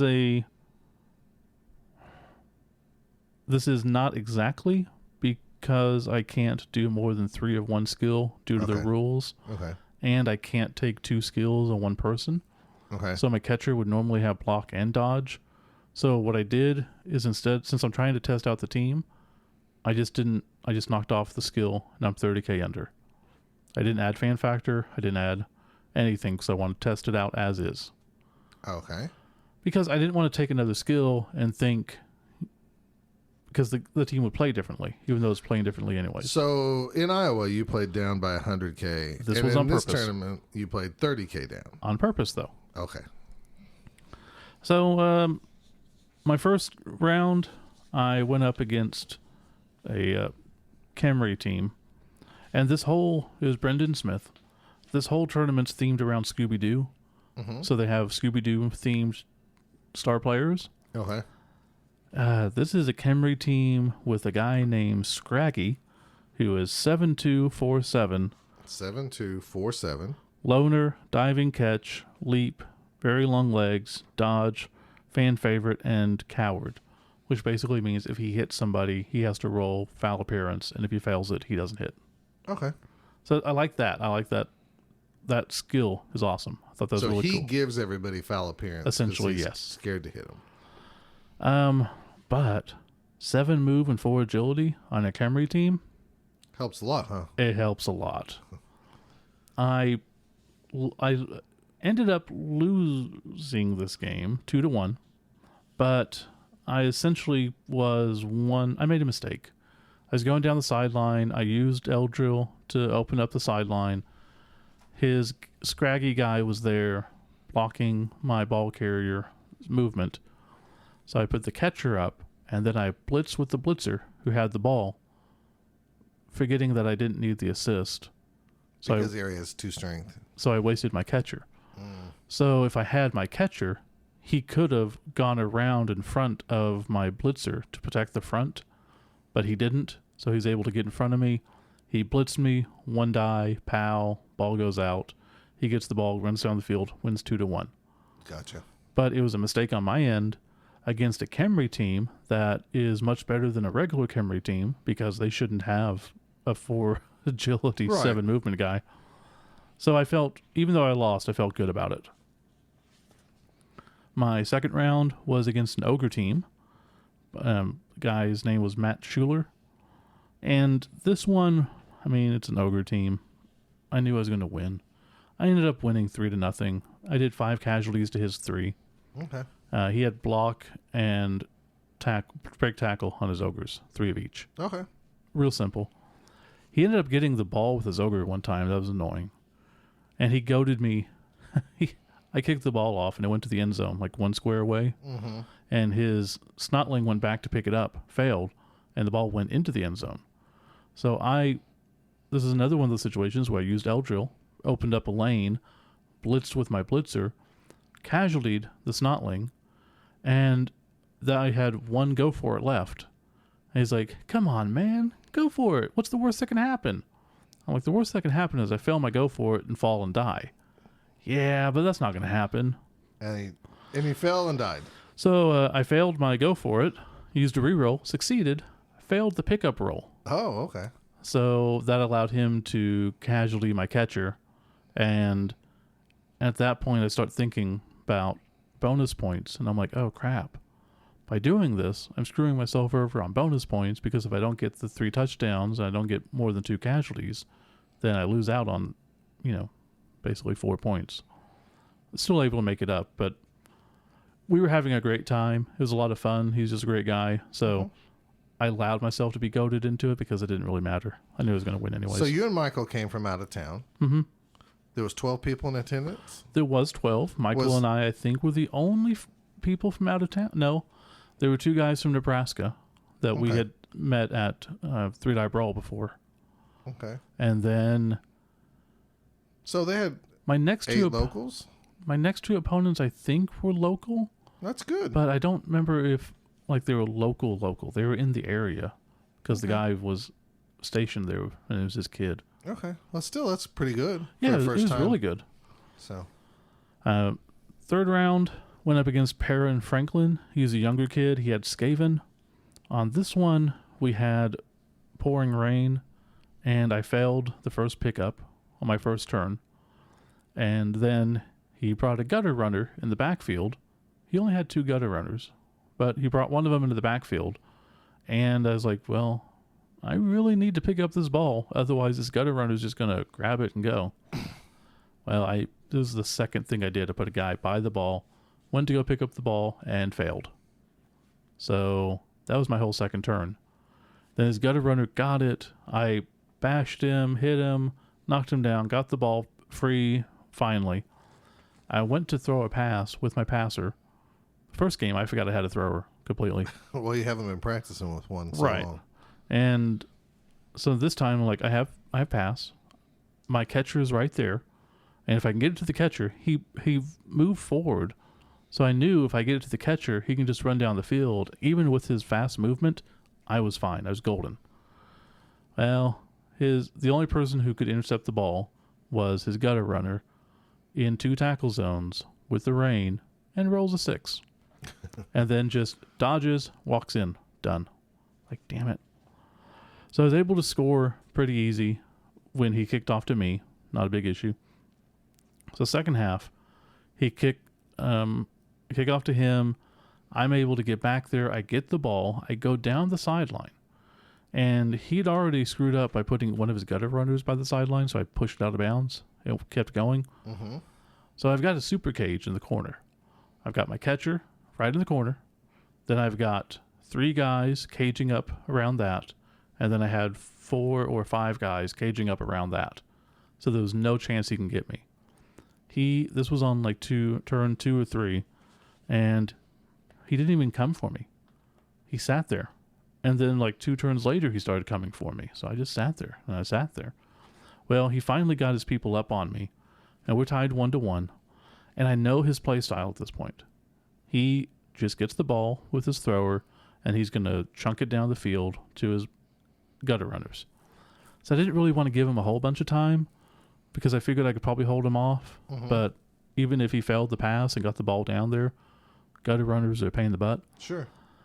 And I figured I was safe. So he put some people on me, and he put his thrower in the end zone. Right in the end zone. And I'm looking at it, and I go, all I need to do is get rid of that thrower, and then I'm perfect. I'm fine. So I dodge away with my blitzer and immediately fail. And then he bashes one of my guys, gets into the cage, knocks my catcher out of bounds. The ball bounces in. Still have 2 turns. He puts some people by the ball. I'm looking, and I'm trying to figure out how I can get it. And it's near impossible. But I make a couple of chain pushes, and I've got Eldril to the perfect position that he has to get up, because he's on the ground, dodge into tackle zone, dodge into tackle zone, dodge out of a tackle zone, go into the end zone, come back out to where the ball is, surrounded by 2 people. But it's right behind him. It's not next to him. Mm-hmm. So it's just a go for it, a pick up the ball in 2 tackle zones in the rain, and then a dodge and a go for it to score. So I'm like, even without all that, I'm like, at least I have a shot. And I go for my dodges, and he'd been doing this before, but it wasn't as big a deal before. He started rooting for me to fail. 1. I'm like, dude, just don't do that. Were you playing William Tubes? No, he was there. I didn't play him though. But then I dodge and 1. I'm like, don't. And then I failed the one that goes into the open square. And I'm like, just please don't do that. But it's effective. I don't care how damn effective it is. It's not cool. And then I failed the reroll. So ended up tying 1-1. Do you want to break him into? No, because he was generally a good kid. He's just kind of new, and that's what he does. Well, I told his dad because his dad asked, and I'm like, it's not a big deal. But I just this didn't was like the kid. Okay, Yeah. the younger kid. Yeah, Okay. yeah. Well, you learn that in time. Yeah, I wasn't. And too if they're upset. probably playing the league, I mean, we know sometimes Yeah, Tubes does that, yeah. and that might be a league thing where they think it's cool and everything. So Either way, I told him, and the dad's like, yeah, that's not cool. I'll talk to him about it. that's cool. Then the final round. Way to get a kid in trouble. I know. He probably didn't get to stay up late that night. Probably not. All because of you. Hopefully. Do I really have to go to bed at 8:30? Yes. Either that or I whip you again. Okay. So I played the dad final round. He's playing undead. So he wasn't having a good tournament, I guess, if he's playing me. Right. And this one, So at this point, you're 1-1-1? yep. Okay. I kick the ball to him, and he cages up immediately and starts walking down the field. I'm like, okay, fine. I play the game of I put some people behind him, and I put some people to the edge, and just let him walk down the middle. You know, I just don't care. Don't hit me. You walk down the middle. He's got 3 ghouls, but one of them I was able to bait out of the cage, so he's in the backfield, and I just start hitting him. I start wailing on him every turn. Like, the cage can go this way. This guy's going to stay here and get hit by 4 people. Never hurt him. Went down every turn. Why would you? Never hurt him. 7 armor. Why would you? So he's got the cage going down the field. It's his turn 7. Then it goes to my turn 7. And I make my push. I engage a couple of people to cancel the tackle zones. Eldril comes in front, cancels the tackle zone. And then I do my blitz, 1 die. I get the both down or skull, I forget. I mean, or POW, one of the. I knock his guy down.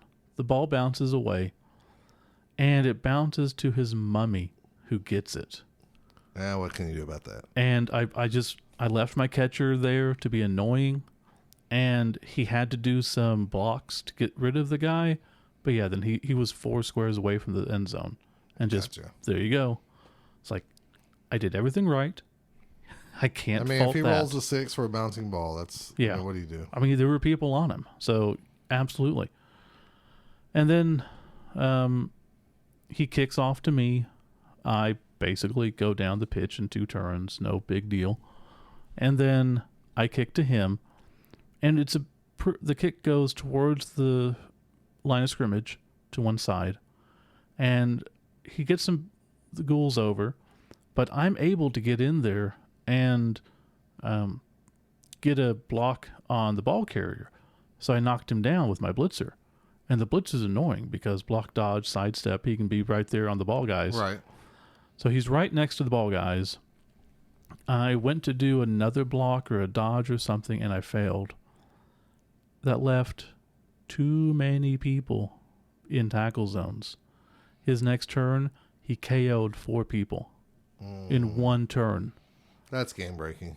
I had at that point 4 people left on the pitch because I had 3 knockouts that decided not to come back the second half. That's game breaking. And I was at the point that I had 3 people on the pitch. He was every turn knocking me down, fouling what he can to get a pitch clear, walking down the field. And there was still 1 slight chance of getting up, going for it, dodging into a tackle zone of 3 people, and I did it. Failed to go for it for the hit. I was like, okay, well, walk in. So I lost that one 2-1. Wow. So overall, 1 win, 1 tie, 2 losses. I don't love it, but I felt like I did well. Sure. Things happen. So what is your next tournament that you're going to try this team at? You're going to keep doing this till you get a World Cup, right? Probably, yeah. So the tournament, Matador Bowl. Matador Bowl in Lubbock. I need to check the rules. Yeah. Okay. I need to check the rules to see if I can even come close to this. And if I can, then yeah, I'm going to test it again. Okay. But we have to have our rosters in soon, and I'm going with Eldro. Okay. It's just a more complete, well-rounded team. I enjoyed playing with Jordell more because that's just balls to the wall, all or nothing. Right. And probably when it works amazing. And when it fails, you really don't do well. But I did create a match sheet because I saw a while back that Mike Davies had created a sheet to keep track of your match stats. Okay. Oh, like when you play somebody at a tournament? And I saw his, and I was like, no, I don't like that. So I created my own, and now I have places for everything. That is neat. Each round you keep track of stuff. And... Yeah. So it has place for name, race, ID, what round it is, what table so you're going at. to use this at the tournament, at World Cup itself? Using this at every tournament to test out that. So if anybody wants to test it out or is interested, I can send it to you. Okay. But I used that to keep notes for Mystery Bowl, and it did really well. I made some adjustments to it, and I need to learn to... I think I just need to write in cursive when I'm trying to write fast, because I can't read my chicken scratch when I try to write in print. I think cursive is a little bit better when I'm trying. Well, maybe I'll try your little stat sheet next tournament and see if it helps too. I like it. It allows me to at least remember some stuff. Yeah, that's good. But so how did Michael Lewis do? He ended up hating the tournament as well. Not the tournament, but his play. Okay. And again, he was testing his Chaos team. Okay. He was also testing guard on the Chaos team instead of block. And he went up against, like, there's a star player that's called the Beast, I think, or the Creature. And so if you break its armor, you roll a d6, and it turns into that, like in Scooby-Doo, it unmasks the creature. Okay. So some of them are like Officer Johnson or Old Man McGillicuddy. Well, I guess he played against it and knocked it down, and it turned into just two snotlings. So he didn't do great. I don't remember what his exact record was, but again, after we calmed down and went to get some Mexican food, we were just chatting and like, it really wasn't that bad, because it is such a weird tournament. It's not a great way to test. I'm just basically testing if I can play my team. Right. And I did learn some things, so that's good. But yeah, it's not a perfect, playing against another team. Like if he and I had played, we could, test it out, but we also don't want to drive that far and play against each other. No, not really. So they had 12 people. You said they had a lot of good prizes. Yeah, tons of stuff. I won a halfling pitch. Oh, that's awesome. Yeah, Brendan Smith up there is doing new laser cutting stuff, and he did the tokens and the awards. It was all really, really nice. I was jealous. Should have been. Really jealous. Oh, Jen and her stupid knee. Yeah, stupid knee and no car. Yep. Everything else. All right, so let's turn the table a little bit. Sure. We talked about your tournament. Let's talk about league play here. As you know from the earlier beginning of this episode, when did that tournament final or the league final get played? Well, it wasn't until about nearly 3 weeks later. Isn't this technically the end of the January to March league? No, this was the January to April? May league, I believe. Oh, yeah, because we extended it. Yeah, we extended it. So, yes, we finally finished the league, whatever the week was right before the World Cup or whatever. And I even told, so I was playing against the Women's World Cup. The Women's World Cup. I gotcha. That was, I was watching that down at the cabin, so end of June. Was it end of June? Mm-hmm. No, it was first weekend in July. That was the World Cup, yes. Okay. Because I was watching it at Greg's cabin. Okay, yeah. First weekend in July or whatever. Mm-hmm. I was playing against the Super Necro team, And this Necro team has werewolves with agility +1 and movement +1. It's ridiculous. And sidestep, block, dodge, claw, mighty blow, all these things. They have their whites. There's one with agility +1. Both have guard and this and that. And really, the ghouls are not even a factor because they have about 5 guys that are amazing. They have he has a flesh golem with a strength up +1, and the ghouls are like, okay, so you just have block. You're They're nothing there, else. but whatever. Right. Yeah, it's the freaking werewolves I hate. So his team went into the final. I remember packing up my stuff, and I was like, I've been trying to use as many of the inducements out of the Dark Elf magazine, Spike magazine, as I could. And for this one, I looked at our rosters, and my team was valued at like 1,500, I think, and his was 1,800. And I thought, well, I'm just going to take a halfling chef. I'm not even going to take the magazine down. Yeah. Can't take any star players, and I don't know what else to do. And really, extra apothecaries aren't going to matter. This is the finals. It's all or nothing. I had my one witch elf that I've only had for about, I think, 1.5 game. Maybe 1 game, maybe 2. She just has 1 skill. She has block. Yeah. Nothing else. And then I have a rookie Dark Elf Blitzer. And then I have 3 other ones. Because last time I played against his Nurgle team, he killed a bunch of guys. So I have 1 runner, 4 Blitzers, 1 Witch Elf, and the rest are linemen. Okay. And like 3 of those guys had niggling injuries.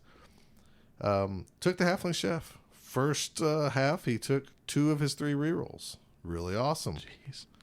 And then through the kickoffs and stuff, kept winning rerolls. I rolled double 6s for the fans. Yeah. And he rolled like, I think 10. So we had like, I think 42,000 fans, which is really high. Yeah, it is. I think that's the first memory I have of a game going into the 40,000s that I can recall. And I know nobody cares about that stuff, but from a fluff wise, yeah, it's cool do. to us. Yeah. So the history of his team is he won the league going undefeated last season. He brought the team back this season and played them. I beat him 1 game and finally broke his streak, and I was just so happy to upset him with all the inducements. And then we played a rematch, and he beat me. And so here we are. We meet in the finals, and here we are, the rubber match. The rubber match of the season. This season. And I kept teasing him like, dude, all the other bad luck I've had, I'm going to beat you. And I was just trying to be positive. And I told Jennifer, I was like, I need him to have bad luck and me to have good luck. Well, the Halfling Chef helped in the first half by taking 2 of his rerolls. He only had 1 reroll. Yeah. And we played the first half. I scored late. I was in full control pretty much the whole half. I actually knocked out some of his guys, and of course I can't casualty them, but I could knock them out. But I had man advantage for just a little bit, and at halftime, it was 1-0, and I'm going like, oh boy, here we go. And of course, I had to line up, and then he beats the crap out of my guys for that kickoff right before the half ends. My guys don't recover over getting knocked out, so now I'm playing like 10 men to his 11 at half. He picks up the ball, throws a little short dinky pass with his 4 agility guy to his white to his 4 agility werewolf, and he rolls a 1. Jeez. He doesn't re-roll it because in the second half, the Halfling Chef took all 3 re-rolls. Oh, damn. I had 7 re-rolls in the second half. In the first half, I ended the first half. I think I had my 2 plus the leader plus the 2 I got from him, and then I won 1 from a kickoff. I didn't use all my re-rolls in the first half, which is always a great sign. Oh, yeah. So he drops the ball. Long story short, I just B-elves, and I throw a little pass. I do this, and then I probably didn't need to go for it, but I had the re-roll. Mm-hmm. And so... Famous last words. Right. And so I was like, if I go up right now, his werewolf can get to me. Mm-hmm. All right, I'm going to go for it. So I go for it, fail, re-roll, fail. Stupid tripwire. He does what he needs to do. Luckily, the ball doesn't bounce out. Ball's 1 square away from the end zone, though. And he does what he needs to do, gets through my screen, blocks what he needs to do, and he gets that stupid werewolf over there. Well, he wants to put a guy on the ball. And then he had like 1 more go for it. And he's like, well, I'm gonna go for it to get the ball. And he no, he was 1 square away from getting there. I'm sorry. 1 square away from being right next to the ball. Oh, okay. And so then, he had to, basically. Right. He did not fall on the ball. He had to go for it. That's a big difference because, you have to put somebody by That's what it was. He had 2 go for it, and he had to do the 1 to get next to the ball. And he's like, I don't know what I'm going to do once I get next to it. Well, he rolls a 1. There's no re-rolls. Don't have to worry about it. So all I have to do is get my guy up, walk over there, grab the ball, walk in the end zone. Wow. I go 2-0, and there's like 4 plays left. And at this point, I'm like, any other time, me playing a casual game of Blood Bowl, I'd be like, I for sure won this game. Mm-hmm. But you just never know with the speed and turn back the clocks or the crazy stuff that's happened in our league final game where the craziest crap happened for me to even tie the game to go into overtime. So I just try to stay in front of him. He starts peeling my guys off. I jump into his cage just to keep kind of stall him. I actually hit him. Long story short, he scores on the last play that he had of the game, and I win 2-1. I upset this juggernaut of a team. That's a team that just crazy. Makes me not want to play the game. It's that good of a team. It's a really good team. Yeah. And he knows how to play them. And like I'm telling people, man, his ghouls are there, but they're like they're just fast zombies with block and dodge because his other 5 players are so good. And it's funny because you always made fun of Alan for taking 4 rerolls just in case a halfling chef would take it from you. I know that. Alan was always snake bit on that, so he took 4 rerolls, and he was if he had 4 rerolls, he would probably win that game. Playing Michael, I won some of those, cheering fans and coaches because he noticed that I had 2 cheerleaders and I had 1 coach. And I don't know if people know this about me. I'm probably too stupid loyal fluff-wise. Like if a player's been on my team forever, I don't like to just cut him just because, which is really stupid. Mm-hmm. So like I try to justify like, okay, this guy has a busted movement and a busted agility. I should cut him. I'm going to cut him and hire an assistant coach. He's my new assistant coach. Yeah. That's how I am. Yeah. Because I feel like if I played Blood Bowl, I'm going to get injured and I'd be mad if they cut me. So I make up for what Scott would like the team to do is take care of him. We never claimed to be smart on this. So both of those came into a factor in that game and helped me win re-rolls from him on the kickoff thing. And he's just like, man, I didn't even think about that. I haven't done that. I haven't thought about it in the couple of leagues we played and anything. He's like, I might start doing that at least close to playoff time just to have that in there. Yeah. And I was like, yeah, well, that's what I do too. So I think he learned some things. I learned some. I mean, I played as well as I could for what I had. I had inducements, which in the Halfling Chef came up gangbusters. Yeah. And he had to not place. He had to have some bad dice rolls for me to have some good luck to win the game. I knew that, and it worked out. And I'm the 2-time league champ. I still remember that game that we played where I was my vampire team with all thralls, and you were the orc team. And I got a $400,000 card that took every reroll you had. Right. And you never needed one at all. And I just torched you. Destroyed me. It didn't matter what I did. No. I couldn't roll bad. It was so bad. Like that's the game where I'm like, can I throw to your guy? Like, I don't think you can. No, let's look in the rules because I'm pretty sure I can throw to your guy. I don't want the ball because you're just going to hit me. Take it, please.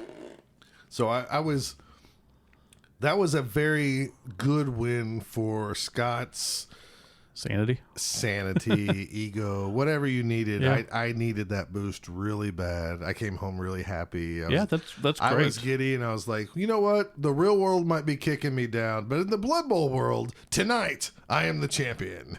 So, yeah.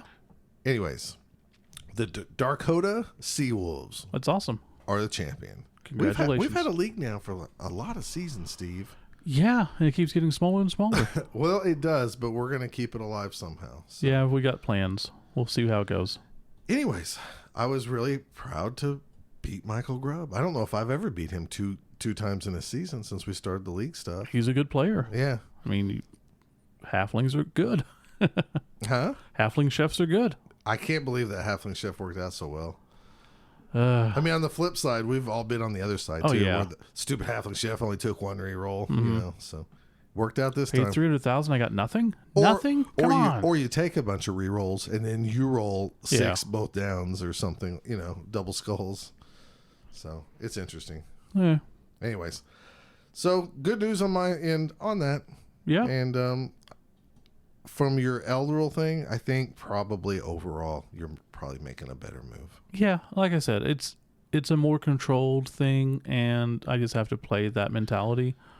And like I said, those games, I made a mistake on the Khemri team against a Khemri team that was not a Khemri team. Sure. And I lost. And then the ball bounces to a mummy that's 4 squares away. The option of Hypnogaze has to just at least be such a big help. Instead of the higher risk of jumping in with 5 agility and trying this. Because I do that, and then I just get hit and die. Now, Hypnogaze, you basically hypnotize someone, and you're going to be right next to them next turn. But that's okay for the most part. Right. Because, you're using it to do something very specific. Okay. Well, I look forward to hearing more about that. Okay. At a later date. And our next tournament, as you said, will be in Lubbock, August 16th? Something like that? I think it's August 17th, because I asked off for the Friday, August 16th. So, yeah. August Sounds 17th. about right. Okay. And we'll be back with a mystery segment. Ooh.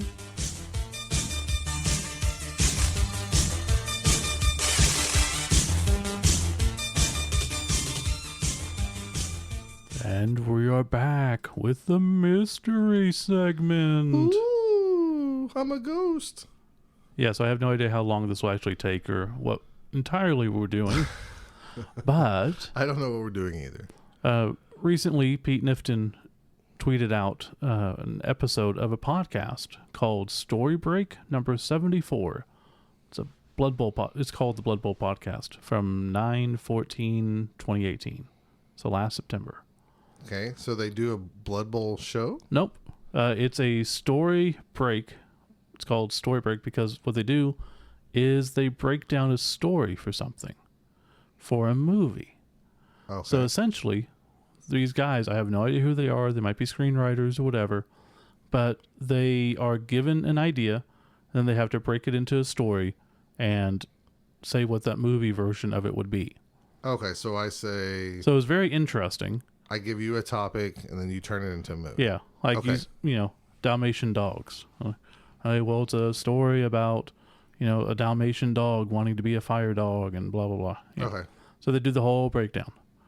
So, with you not being a big movie guy, Okay. I thought this would be interesting All right. to throw it to you and just see what we come up with. Speaking of terrible movies, Okay.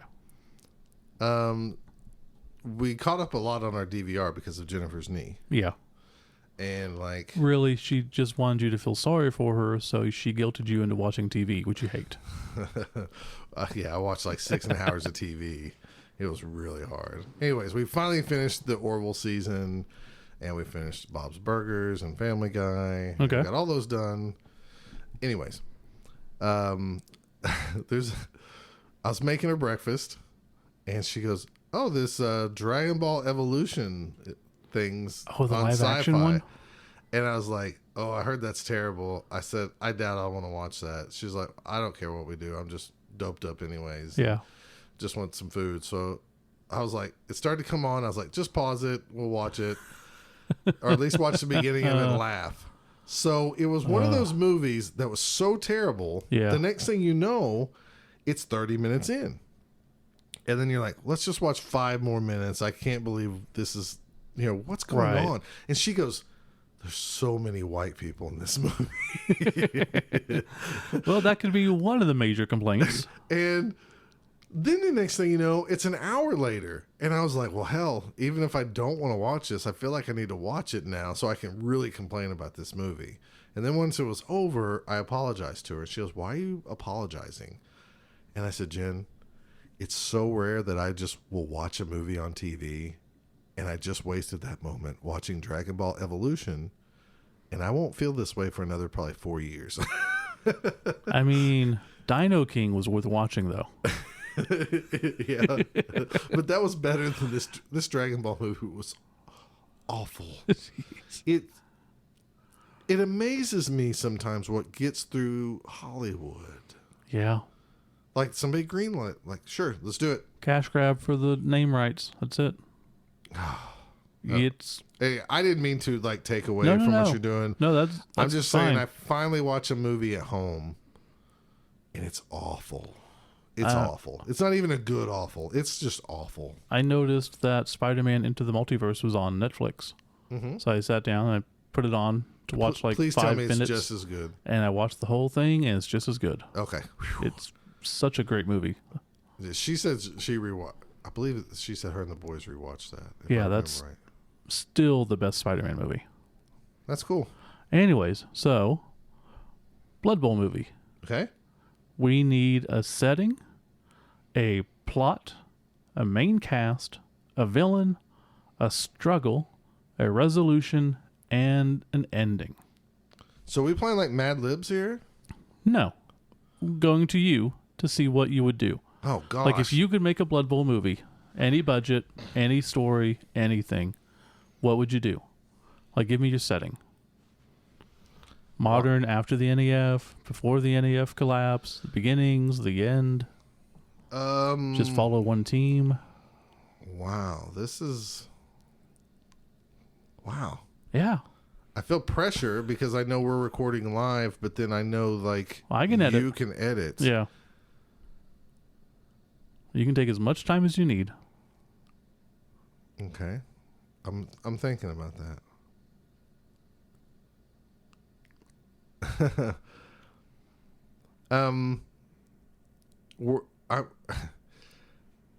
There's a part of me that thinks you need everybody to be like the main character to be a human. Okay. But at the same time, I don't know if that's the right route to go. I'm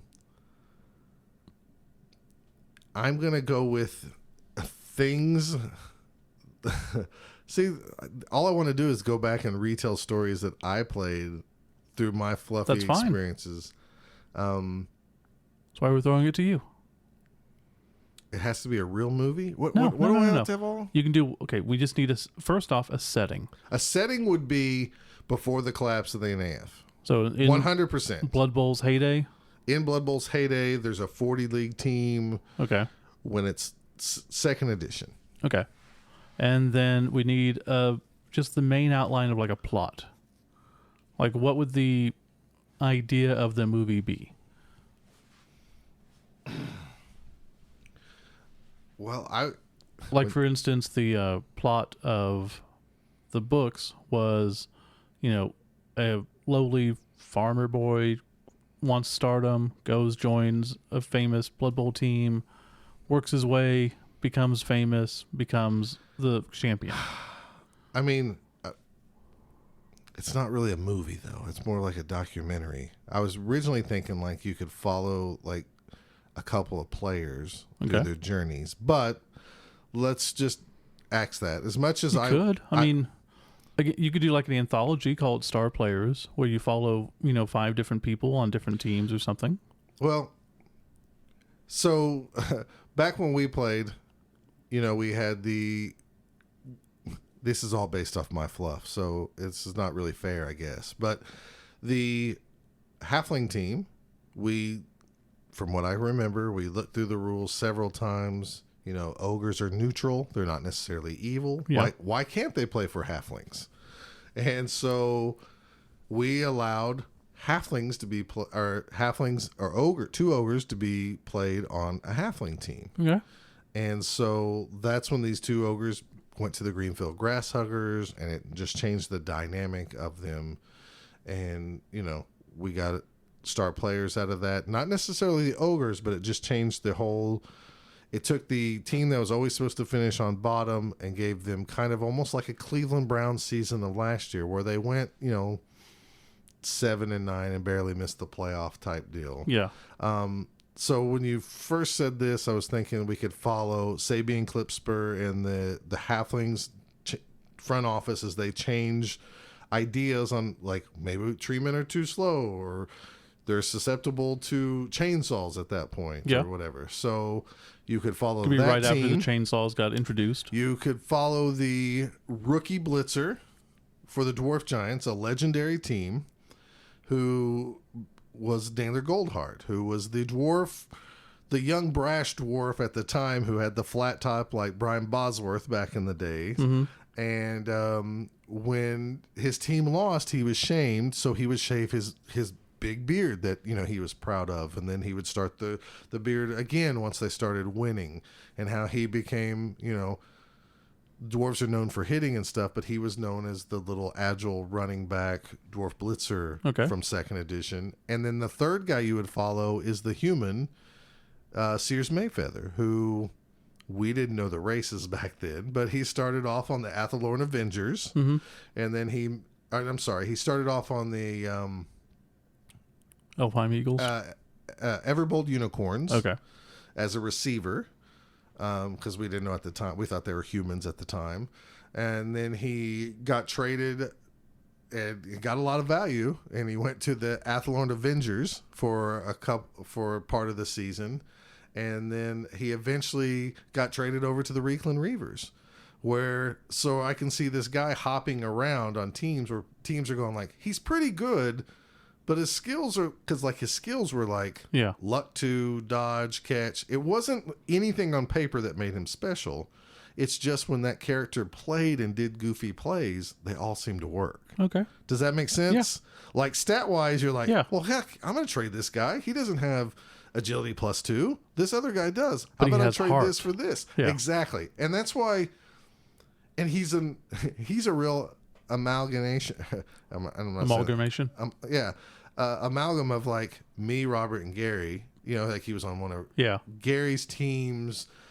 I really believe that it was like, I know I was looking at like a sales catalog for the store Sears at the time. Yeah. And there was a Mayflower bag or something around. And that's where we got not Mayflower, but Mayfeather. Nice. And we all threw that together, and Robert drew a picture, and that's how this human, whose stats weren't good, always got traded to these other teams because we did trades and stuff, which were totally unfair, but we were like, oh, of course they'll take him. He's a good player.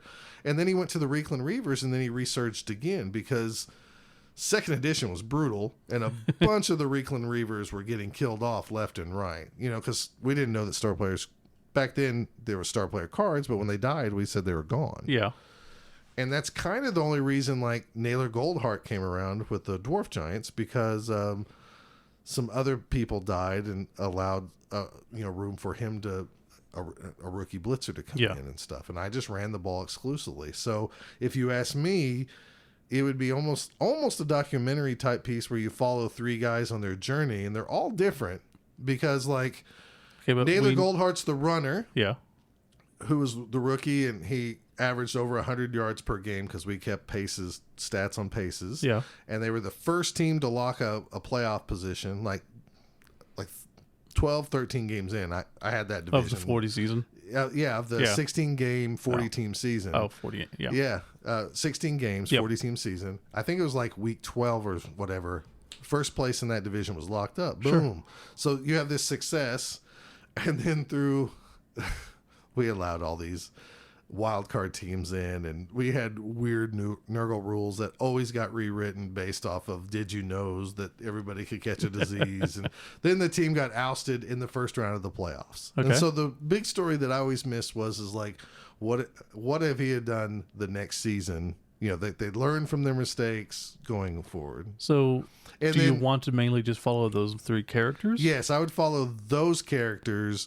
Because, like I said, you have Naylor Goldheart do that. You have Sears getting moved around the league, but improving everywhere he goes, even though his game stats don't say that he has enough game. Mm-hmm. And then that's why he's one of my most favorite characters in our league, because when Gary started playing with us in our home league for 10 seasons, Sears Mayfeather became a player again that seemed to just do good things. Yes. Everywhere he went. Of my existence. And he was the only player in our league that we allowed to get traded to the old world patriarchs, or the new world patriarchs, where Stanley Spencer took him on, and he became a legend, and he became our first legendary star player. That's what I would do, because you have all three. This guy's journey is a journeyman who always succeeds. The Halflings team, they try something different, and they start to get success, and then what's the struggle? Is it no struggle? Is it just following them? Or if you want to just follow them, we could introduce a storyline, basically, second edition, Dungeon Bowl.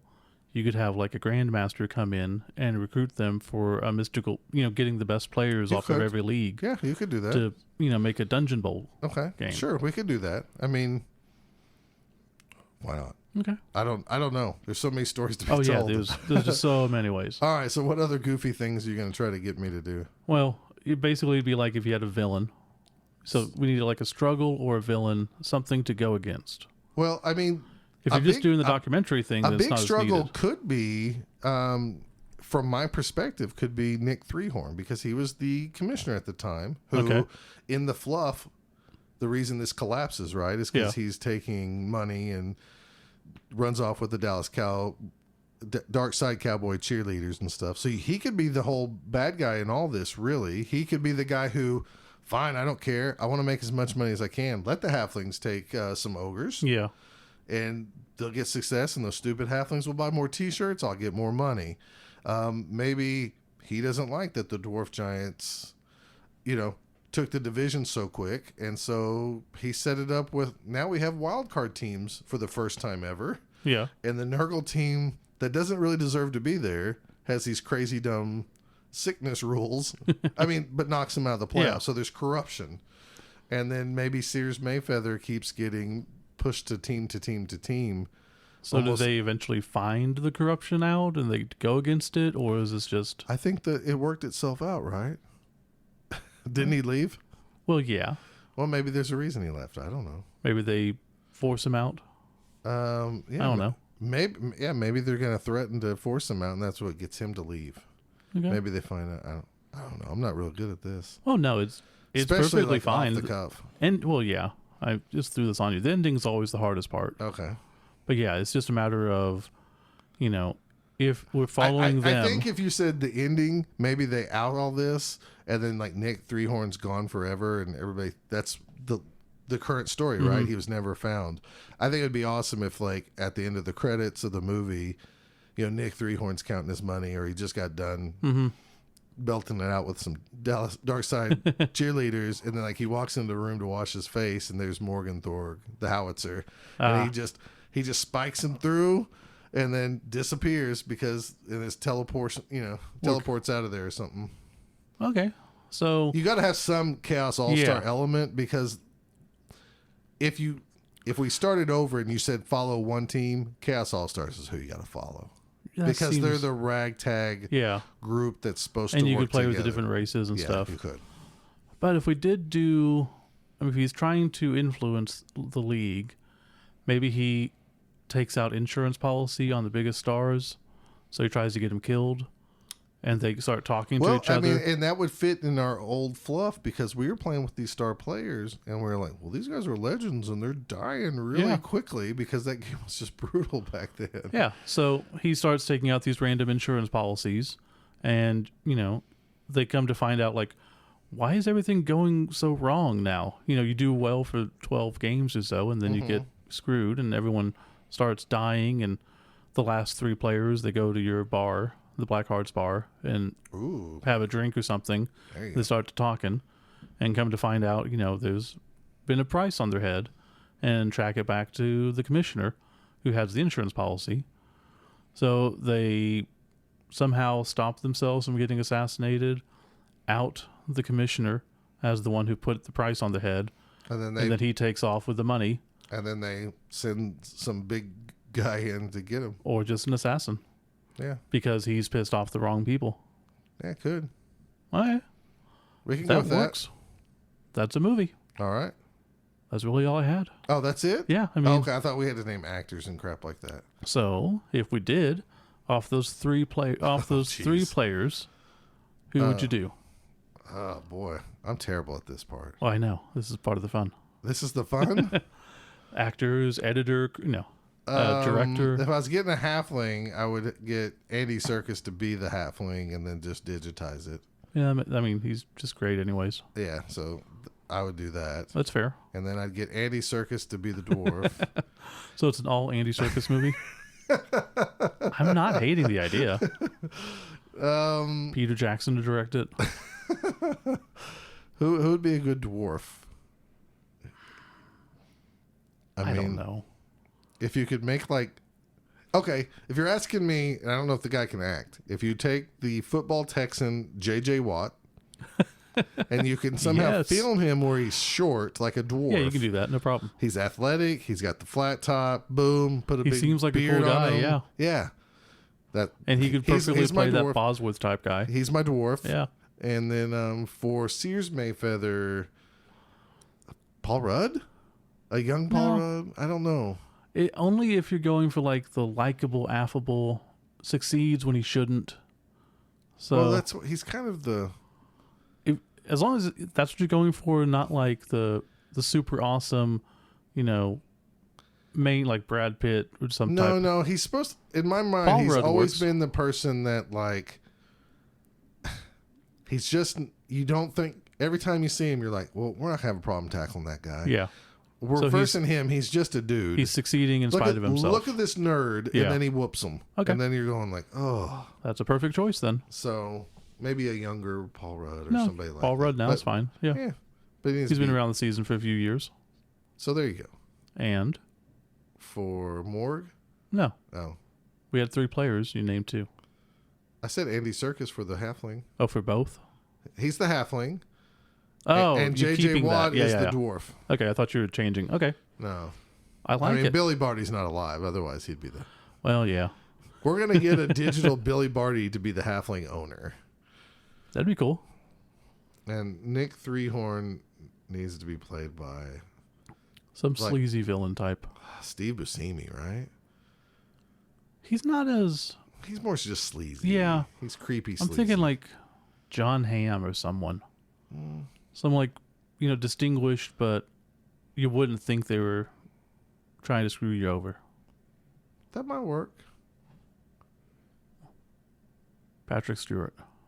Patrick Stewart. A little too old. Does that stop anybody now? No, I mean, not at all. it really doesn't. It's kind of amazing. All right. Well, then it's Peter Cushing then. That could be done. If we're not, doesn't matter anymore. We got the money to throw at it, sure. And somewhere Edward Burns could be Sears Mayfeather. I mean, I don't know if he's the same as he used to be, but one still of my around? favorite. I don't Yes. know, but one of my favorite movies is She's the One. Why don't you So- just have him direct it then? No, I don't think he would do a great job at that. We want a crappy, passable movie. We can get Jon Favreau. Okay, yeah, he could do okay. Guillermo del Toro doing a Blood Bowl movie would be amazing. Well, then at that point, I would want it to only be about the Chaos All Stars. Yeah, pretty much. So, No, he has a ball for his hand. You see, his head is a ball. and see what would be good about the fluff that I played in is these are the stories that I really remember, and Yeah. the 2 teams that were in the finals was the Oldham Ogres and the Orkland Raiders, and the Orkland Raiders won it all. Okay. I mean, so it wasn't like any one of our top 5 teams. I mean, Yeah. we just divided that league up and split it 3 ways, and that was just a team. So it's really weird that it wasn't like a top team of one of ours. Because when you're a Yeah. little kid, you kind of slant anyways towards like, oh, well, let this happen because it's my favorite. Mm-hmm. And that didn't happen. I mean, it was so bad that the guys, it was 2 teams I controlled, and nobody wanted to play against me because they Yeah. hated the Orkland Raiders and they hated the Oldham Ogres. So I had to play a game by myself. That's super sad. And at the same time, it was really fun because I got to say both my teams were in the finals. And you won and lost both. I won and lost. But and again, I didn't cheat. Yeah. My second controlled team, because we ranked them. So like if you played my team played one against my own teams. My second team I picked was the Oldham Ogres, and I couldn't even win the Blood Bowl. That's what's bad. I didn't even cheat to make sure I won the Blood Bowl with my team, which would probably I should have done that in hindsight. Yeah, it makes for a good story. Yeah, whatever. All right. What about a name for the movie? Just Blood Bowl? Blood Bowl. Man, I would think just you gotta Blood. have something else. I mean, Blood and Guts has been done before, hadn't it? That was the comic. Oh, okay. Pitch Wars? No. You probably just want it to call Blood Bowl. Since Blood Bowl is the sport, Yeah. technically, you want to go play some Blood Bowl? Yeah. Yeah. And of course, you can introduce the universe. This is the world of Blood Bowl. Yeah, for sure. You'd And have it's got to be that humorous, violent type world. Yeah. Bob and Jim. Bob and Jim. We got to have Pete Nifton design a lot of the stuff. Pete Nifton could be Jim. Pete Nifton could be Jim. Wow. We got that And done. you can be Bob. All right, I'm in. There you go. Let's do this. Now we've got it perfectly cast. All right. Yeah, that's all we need. Lots of cheerleaders. Yep. And I want the slant in it, too, at some point. Yeah, of course. I want them around, and they're going to look more closer to lizard aliens. Well, like than- you do in the sports center update, and you For see sure. that one picture of For the swan sure, for sure. out of a scrum coming with the ball. For sure. That would be awesome. I'm with you. We had, when we played Dungeon Bowl, not that it's related, there was Dean Oberwald. He was the little brother of Griff, Yeah. who was really good in Dungeon Bowl, but never good enough to make it to the big leagues. Oh, okay. So we had him in our, That'd be cool. because the big team in that was the Blood Axes, I believe, the ones that were like humans and dwarves. They were the Oh, orange yeah, team on the box Yeah. and stuff. And so I created Dean Oberwald as like, he's really good in there, but he's not good enough for the big leagues. Right. That's a So, whole different game. Yeah, so that was kind of cool. I really hope they do Dungeon Bowl as the next set. That'd be amazing. They won't see you. No, probably not. But Dungeon Bowl can be the sequel to the movie. okay, I'm down with that. We follow Dean Oberwald. Yep. Oh, Yeah. and Laughing Harry the Mad, because he was a wonderful player. He was just a dwarf. Who Okay. would sit in one of those dungeon rooms. He didn't give a crap about the ball, but when somebody ran by, he'd run over him, hit him, and then laugh. So like he was the scary, crazy dwarf that you would hear laughing, and he was supposed to put fear into your. So he's been playing a game that's been going on for 23 years. Right, like you run down this hall, and then all of a sudden you start hearing laughing, and you're like, oh hell no! And here comes this little crazy dwarf, played by Andy Serkis, who's really crazy, and all he wants to do is maim you. He wants to hurt you, stomp you, whatever, and then he goes back to just roaming the halls, just giggling to himself and talking to himself. Laughing Harry the Mad. Why is it I've known you for this long, and we've done this podcast for this long, and that's the first I've heard of this dude? I swear I've talked about it before, but I might not have. Maybe I mean, not. our listeners would know more than we because we Yeah. never remember what we talk about. But laughing, and I don't even know why, Laughing Harry the Mad sounds too long now as an adult. Nah, it but works. that's what I named him, and he just roamed. I like the it. things. So, Okay. I All think right. that's a segment. all right, well, that's different. Now I know why you didn't tell me this. Yeah, I couldn't tell you anything in advance. Wouldn't be as fun. Yeah, that's true. I would have had I like. think it came out well. Okay. It's a better version than what they came up with, I think. All right. Well, cool. So if you are interested, go check out that podcast. It was kind of hard to find. What was it called? It was called Story Break, but I think that it's actually something else, Story Break. I'm not positive, but Story Break 74 from September 14th, 2018. And they talk about Blood Bowl. They talk about Blood Bowl as if they were making a movie. Okay, cool. I'll maybe check that out if I listen to Yeah. podcasts anymore. Okay, well, we'll be back with some shout-outs. All right.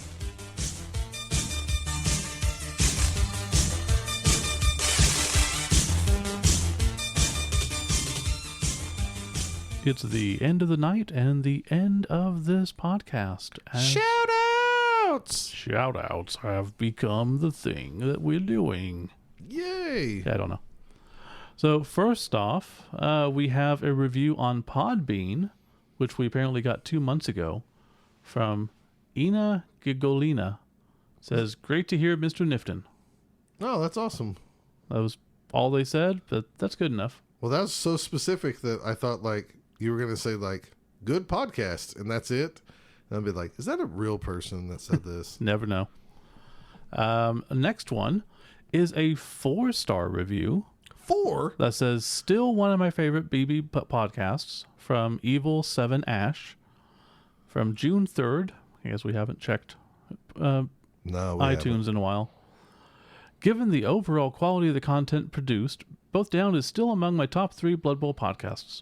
The past few episodes were a bit of a letdown, though. Way too much rambling about food and such. The Oklahoma Bowl episode wasn't really about the tournament, and part 2 was way too repetitive. Digging the interview with Pete Nifton, but expected some actual tourney coverage, such as top team lineups, etc. Hope the guys can focus on Blood Bowl again some more in the future. In the meantime, it's 4 stars for old time's sake. That's valid. I mean, I don't fault him. We have been slacking kind of, and it's kind of hard. So does that mean he wants to hear like, oh, here's the top 4 teams and here's what their build was? I think so. Okay. We never thought about that before. I mean, we could. I thought people get bored of that. We don't know what people want until you tell us. So Right. obviously, at least this guy has an opinion that, we could do better.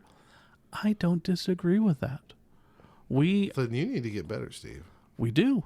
But it's becoming kind of hard when we have a new set release every 3 months or so. So we want to cover that. Sometimes it's a lot, so we got to do that 2 times. You've been a little bit harder to schedule with because of your job working at nights. I've been harder to schedule with because I've been doing 10-hour days, which kind of screw things up. I'm not going to kid you. After Oklahoma Bowl, I didn't want to deal with Blood Bowl, period, for a while. No, I get that. No, you know what? You can give us a 4-star review all day long as you put the feedback into why. Yeah, and I don't disagree. I would love to just go back to just doing fun fluff stuff, but then we'd have to do like 2 podcasts a month, which I don't honestly, we've talked about before, Right. but it's just hard to do. And then I've got the World Cup report going on the other side, and Scott's got 2 more kids in the house, and Jen and all that. Well, that's interesting though. I did not really think that people would care about maybe the top 3 teams at Oklahoma Bowl's roster. Yeah. I mean, is that what it is? What he's saying? I did not hear that wrong. I'm happy to go over those. That's really easy for us. Them. We can start doing that going forward if people care. I mean, so it is an interesting idea. We're posing that question to people out there. Are you interested? Is it just what's his name? Lucky Evil 7 Ash. Evil 7 Ash. Is it only Evil 7 Ash that's interested in this, or are people? Yeah. And do we talk a lot about food? Yeah, because we get feedback on like, you didn't talk about the restaurants you went to. So we're trying to, hold the line on both sides. We understand. Okay. Constructive criticism's never a bad thing. No, not at all. So I appreciate the feedback, and you're telling us why is 4 stars. Absolutely. We have a feedback from Brad Burren. It's a 5-star review. The #1 Blood Bowl podcast and then 5 stars. A great entertaining show where 2 dudes from Oklahoma, USA, obviously, share their love of Blood Bowl. They unabashedly share their love of the fluff of the game, as well as be real individuals. I follow this podcast religiously for its fun, lightheartedness, and passion about a game. Thanks to Prime and Kilowog. Adult language and content at times. Don't listen if you're offended by everything. As I said, there are real guys who are hilarious, in my opinion. Aw. That's awesome. Well, that's cool. Well, thank you for the reviews, people. And we do try to be real, obviously. I mean, we talk about the car and everything because people want to know. This is a podcast, but we're not like some podcasts where like, oh, we're just doing a podcast to sell stuff, or, we're trying to be official, or we're us. Absolutely. I've always said my favorite podcasts that I listen to are usually the ones that I feel like I'm in the same living room with those people. And if they've had a bad moment in life, or maybe they've learned something, they can reflect that out and just go forward with it. I mean, so realistically, we want you to feel like if you sat in a room with us, you know exactly how we are. And that's what it is. Right. Because the first couple episodes, we were very much, and then on this one, we did this, and like, that's just not us. Let's just be us. It's hard to find the happy medium of where to be, and I don't know if we're ever gonna reach that. And sometimes we slack on some things, and other times, some people tell us like we've had a fantastic episode. I'm like, oh, and then other times we do what I think is a great episode, and we don't have the hits compared to like other episodes. Yeah, so it's just odd, but we do appreciate feedback. So if you're one of those people that'd love to hear a roster breakdown of the winner of Oklahoma Bowl, we'll tell you. I mean, it just never even occurred to me. You could always email us too. We're happy to send it to you, whatever. Because a lot of times tournaments, me and Steve have this conversation where we go like, well, we could talk about this tournament, but does anybody care? Yeah, and I think a lot of that's because typically when I listen to a podcast, I don't care. But that's me. You know, I'm also in it for more the fluff and the fun versus the exact strategy. Strategy and all this. And right. As you can tell from my gameplays, I'm not a good strategist. We had a shout out from Jay Anderson from Australia. Ooh. He got a mat from Jack at Maelstrom, and apparently Jack had sent him the wrong size, but he sent him a new one, and without having to send the old one back, and he just wanted us to give a shout out to Jack. All right, so I mean, we're more than happy to. Maelstrom does incredible stuff. Anytime I'm online, I always, when someone's like, "Where do I get a pitch made?" Maelstrom. No other answer. Just go. Right. Sean Burke, also from Australia. He's one of our biggest fans. He would probably say he's our biggest fan, and I would probably not doubt him. He is looking for old both down dice. So yes, he was old Oklahoma dice or something. Old Oklahoma dice. Anything we've made. He had everything. Not from the beginning. He's missing some stuff. Okay. So that's why he hit me up. I'm like, hey, y'all don't have any old dice? I'm like, what we have, Steve has. And yeah. So he's looking for old dice that maybe people are willing to part with for his collection. Okay. So if you're out there and you have some old Blood Bowl dice, let us know. So Oklahoma Bowl 1 or 2 or 3. Do we know what anything. Numbers? He can make a list, but I don't think he might have sent it to me, but we know he's going to listen this week right away. So Sean, if you need specific like tournaments and stuff, let us know and we can let the world know. Yeah. Shout out to John Peterson, who was telling us about the Elf Union team, how he said it's basically a big pain in the butt to put together. And that he's not the only one that said that. Right. Dustin is probably ready to kill me now after putting together another elf team.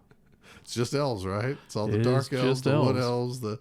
And he's telling us that we really need to hit Gen Con at some point because it's the place to be.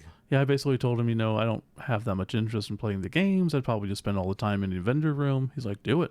It's great. Go. I really feel like sometimes I wish we could predict where life's taking us better. But at the same time, if we knew 3 years in advance, we might not do a lot of things that we do today. I'm thinking with you and Jen being a thing now, you guys should plan for like next year or the year after to go there. That's what I'm saying too. It's like we really need to hit Gen Con because I would love to hit it just as an experience. Go as a fan. Maybe sounds crazy. Maybe not even play Blood Bowl. Just go to take in because the Blood Bowl is going to take a whole day. Yeah, I mean it's 4 rounds, right? Apparently there are like 4 tournaments this year. Really? Yeah. There's like sevens, the Critter Cup. There's the regular tournament, and then a couple others that might pop if they get enough people. Good. Well, that's good for the. Yeah. I mean, if you're going to run a bunch of tournaments, Gen Con's a place to be. But I think the first time I'd go, I'd want to just go demo games and hit the dealer's hall like all weekend. Yeah. And I don't want to sound like big shot or anything, but I know if we go to like the Super Show events, my Scott Prime character is known, and so is Jennifer's J.K. Brawling character. Yeah. So people would love to like, let's have a match and do this and that. So like, I don't know. We need to hit it sometime. Maybe we can get press credentials. I didn't think about that, but Johnny used to. It might be something to look into for sure. Maybe we should just get a booth and sell dice, Steve. Oh yeah, we can do that. I mean, the booths are probably what, $2,000. Oh yeah, that'll be no problem. I'll just lose $3,000 for having to ship it all and everything. Yeah, okay, sounds good. Shout out to Alexander Weiss, who wrote into us to remind me about the dreaded Taco Bell packet game that we had up in Chaos Cup, and how I forever tease him about the Norse with no name Norse team. If you're a fairly new listener to Both Down, we were playing Chaos Cup. It was round 6. I was having a pretty good tournament from what I remember up until this point. Was that the tournament that you went 3 wins and then you started going down? Yeah, I believe so. I think I went 3. I'm pretty sure that was the tournament. Had a really good first day. Yeah. Then I started running into the Swedish national team there, and they took me out rounds 4 and 5. And then I played, one of the better German players in the world, Alexander. So residing in Canada at the time. So we're playing, and as he's smashing my players off the field, he just starts handing me these Taco Bell packets. And I'm laughing now. Oh, yeah. But you were not laughing at the time. Ian Scott at the time was ready to take this guy out on a bag of rocks and just smash him into pieces because I was so frustrated at Blood Bowl itself. And then this guy's handing me these Taco Bell packets that are like, "Would you marry me?" Oh, having a bad day or and whatever he it snuck was. one into your stuff. Yeah, I think that was the "Would you marry me" one. I think. Yeah, it was. He snuck one into like my dice bag stuff. And anyways, it's gone down as the Taco Bell packet game, and it's been Michael Lewis has tried to recreate the situation when we were at I believe a Spiky Cup or Oklahoma Bowl, where he starts smashing me and he starts giving me these Taco Bell packets. So this is every bit of 4 maybe 5 years ago, and like he was mentioning seeing me in Dornbirn when I go. Yeah. And I was thinking, can I take Taco Bell packets to? I wish you wouldn't have said that, because I was going to ask you, like, I'm going to give you some Taco Bell packets because there's some blank ones, and I'm going to write in there, like, "Screw you, bud." Or I don't know if I can, though. I don't know either, since they're liquid. I don't know. You're going to have to find some ones over there. I could. And write in there. I'm sure there's Taco Bell's over there somewhere. Anyways, it was wonderful hearing from Alex once again. I hope he's doing well. And it looks like they might bring some Germans to Chaos Cup next year. Oh, that's cool. Good Lord. Well, if you want to skip a Chaos Cup, skip that one, because the Europeans are going to be there. And then finally, we have our contest, which is coming up to a close soon. Ends 7/31, maybe a little bit later since we've been a little slower. Sure. So just send your best fluff for your team. I've had a couple of entrants already. To our email address, bothdownpodcast@gmail.com. It's really based off my opinion. So whoever wins gets a lovely t-shirt, right? Yep. So and it's all up to Scott. So yay. So I'm sure has Keller sent one in? Keller Reeves? I don't think so. No. Some joke team that he thinks is really funny. No, he's doing his stand-up now. All right. That he thinks is funny. Ooh. Oh, well. I think we should probably end the podcast because that was the burn. But yeah, at the same I was going to say the fire department department's coming because of that burn. Speaking of Keller, even though he doesn't listen to podcasts anymore, probably, maybe I don't not. know. I think I'm really proud of him for sticking with that. Yeah. Because he's like, I want to do this, and he's done it now for a while. If you want to do something, stick to it. Of course. That's the secret. Just like running Blood Bowl tournaments. Yeah. Shout out to the Springfield guys. Absolutely. For running a tournament yourself, and just keep doing it. Even if numbers go down lower next year, continue. I remind people all the time. First Oklahoma Bowl, I think, had 20 people. The second had 14. Yeah. That included me and Steve playing. So... And then it felt like everything was dying because the Dallas people broke up, the Tulsa group broke up. And then the next year it spiked back up, and then it's gone up ever since. Yeah. So just keep plugging away at it. You'll start to get a reputation of, metagames, I remember them, and I can't wait to get there next year. So, like I said, it's a great place to play, great people. I had a great time. Good. Anything else? I am done, sir. I am wiped out too. Then we will call this a day, and hopefully we'll get another episode out whenever we do. Yeah. Hopefully Scott gets a car, so that'll make things a lot easier on us. That will be amazing if I can get that done really soon. But thanks for all the well wishes and thinking of us and everything else, and we'll see you later.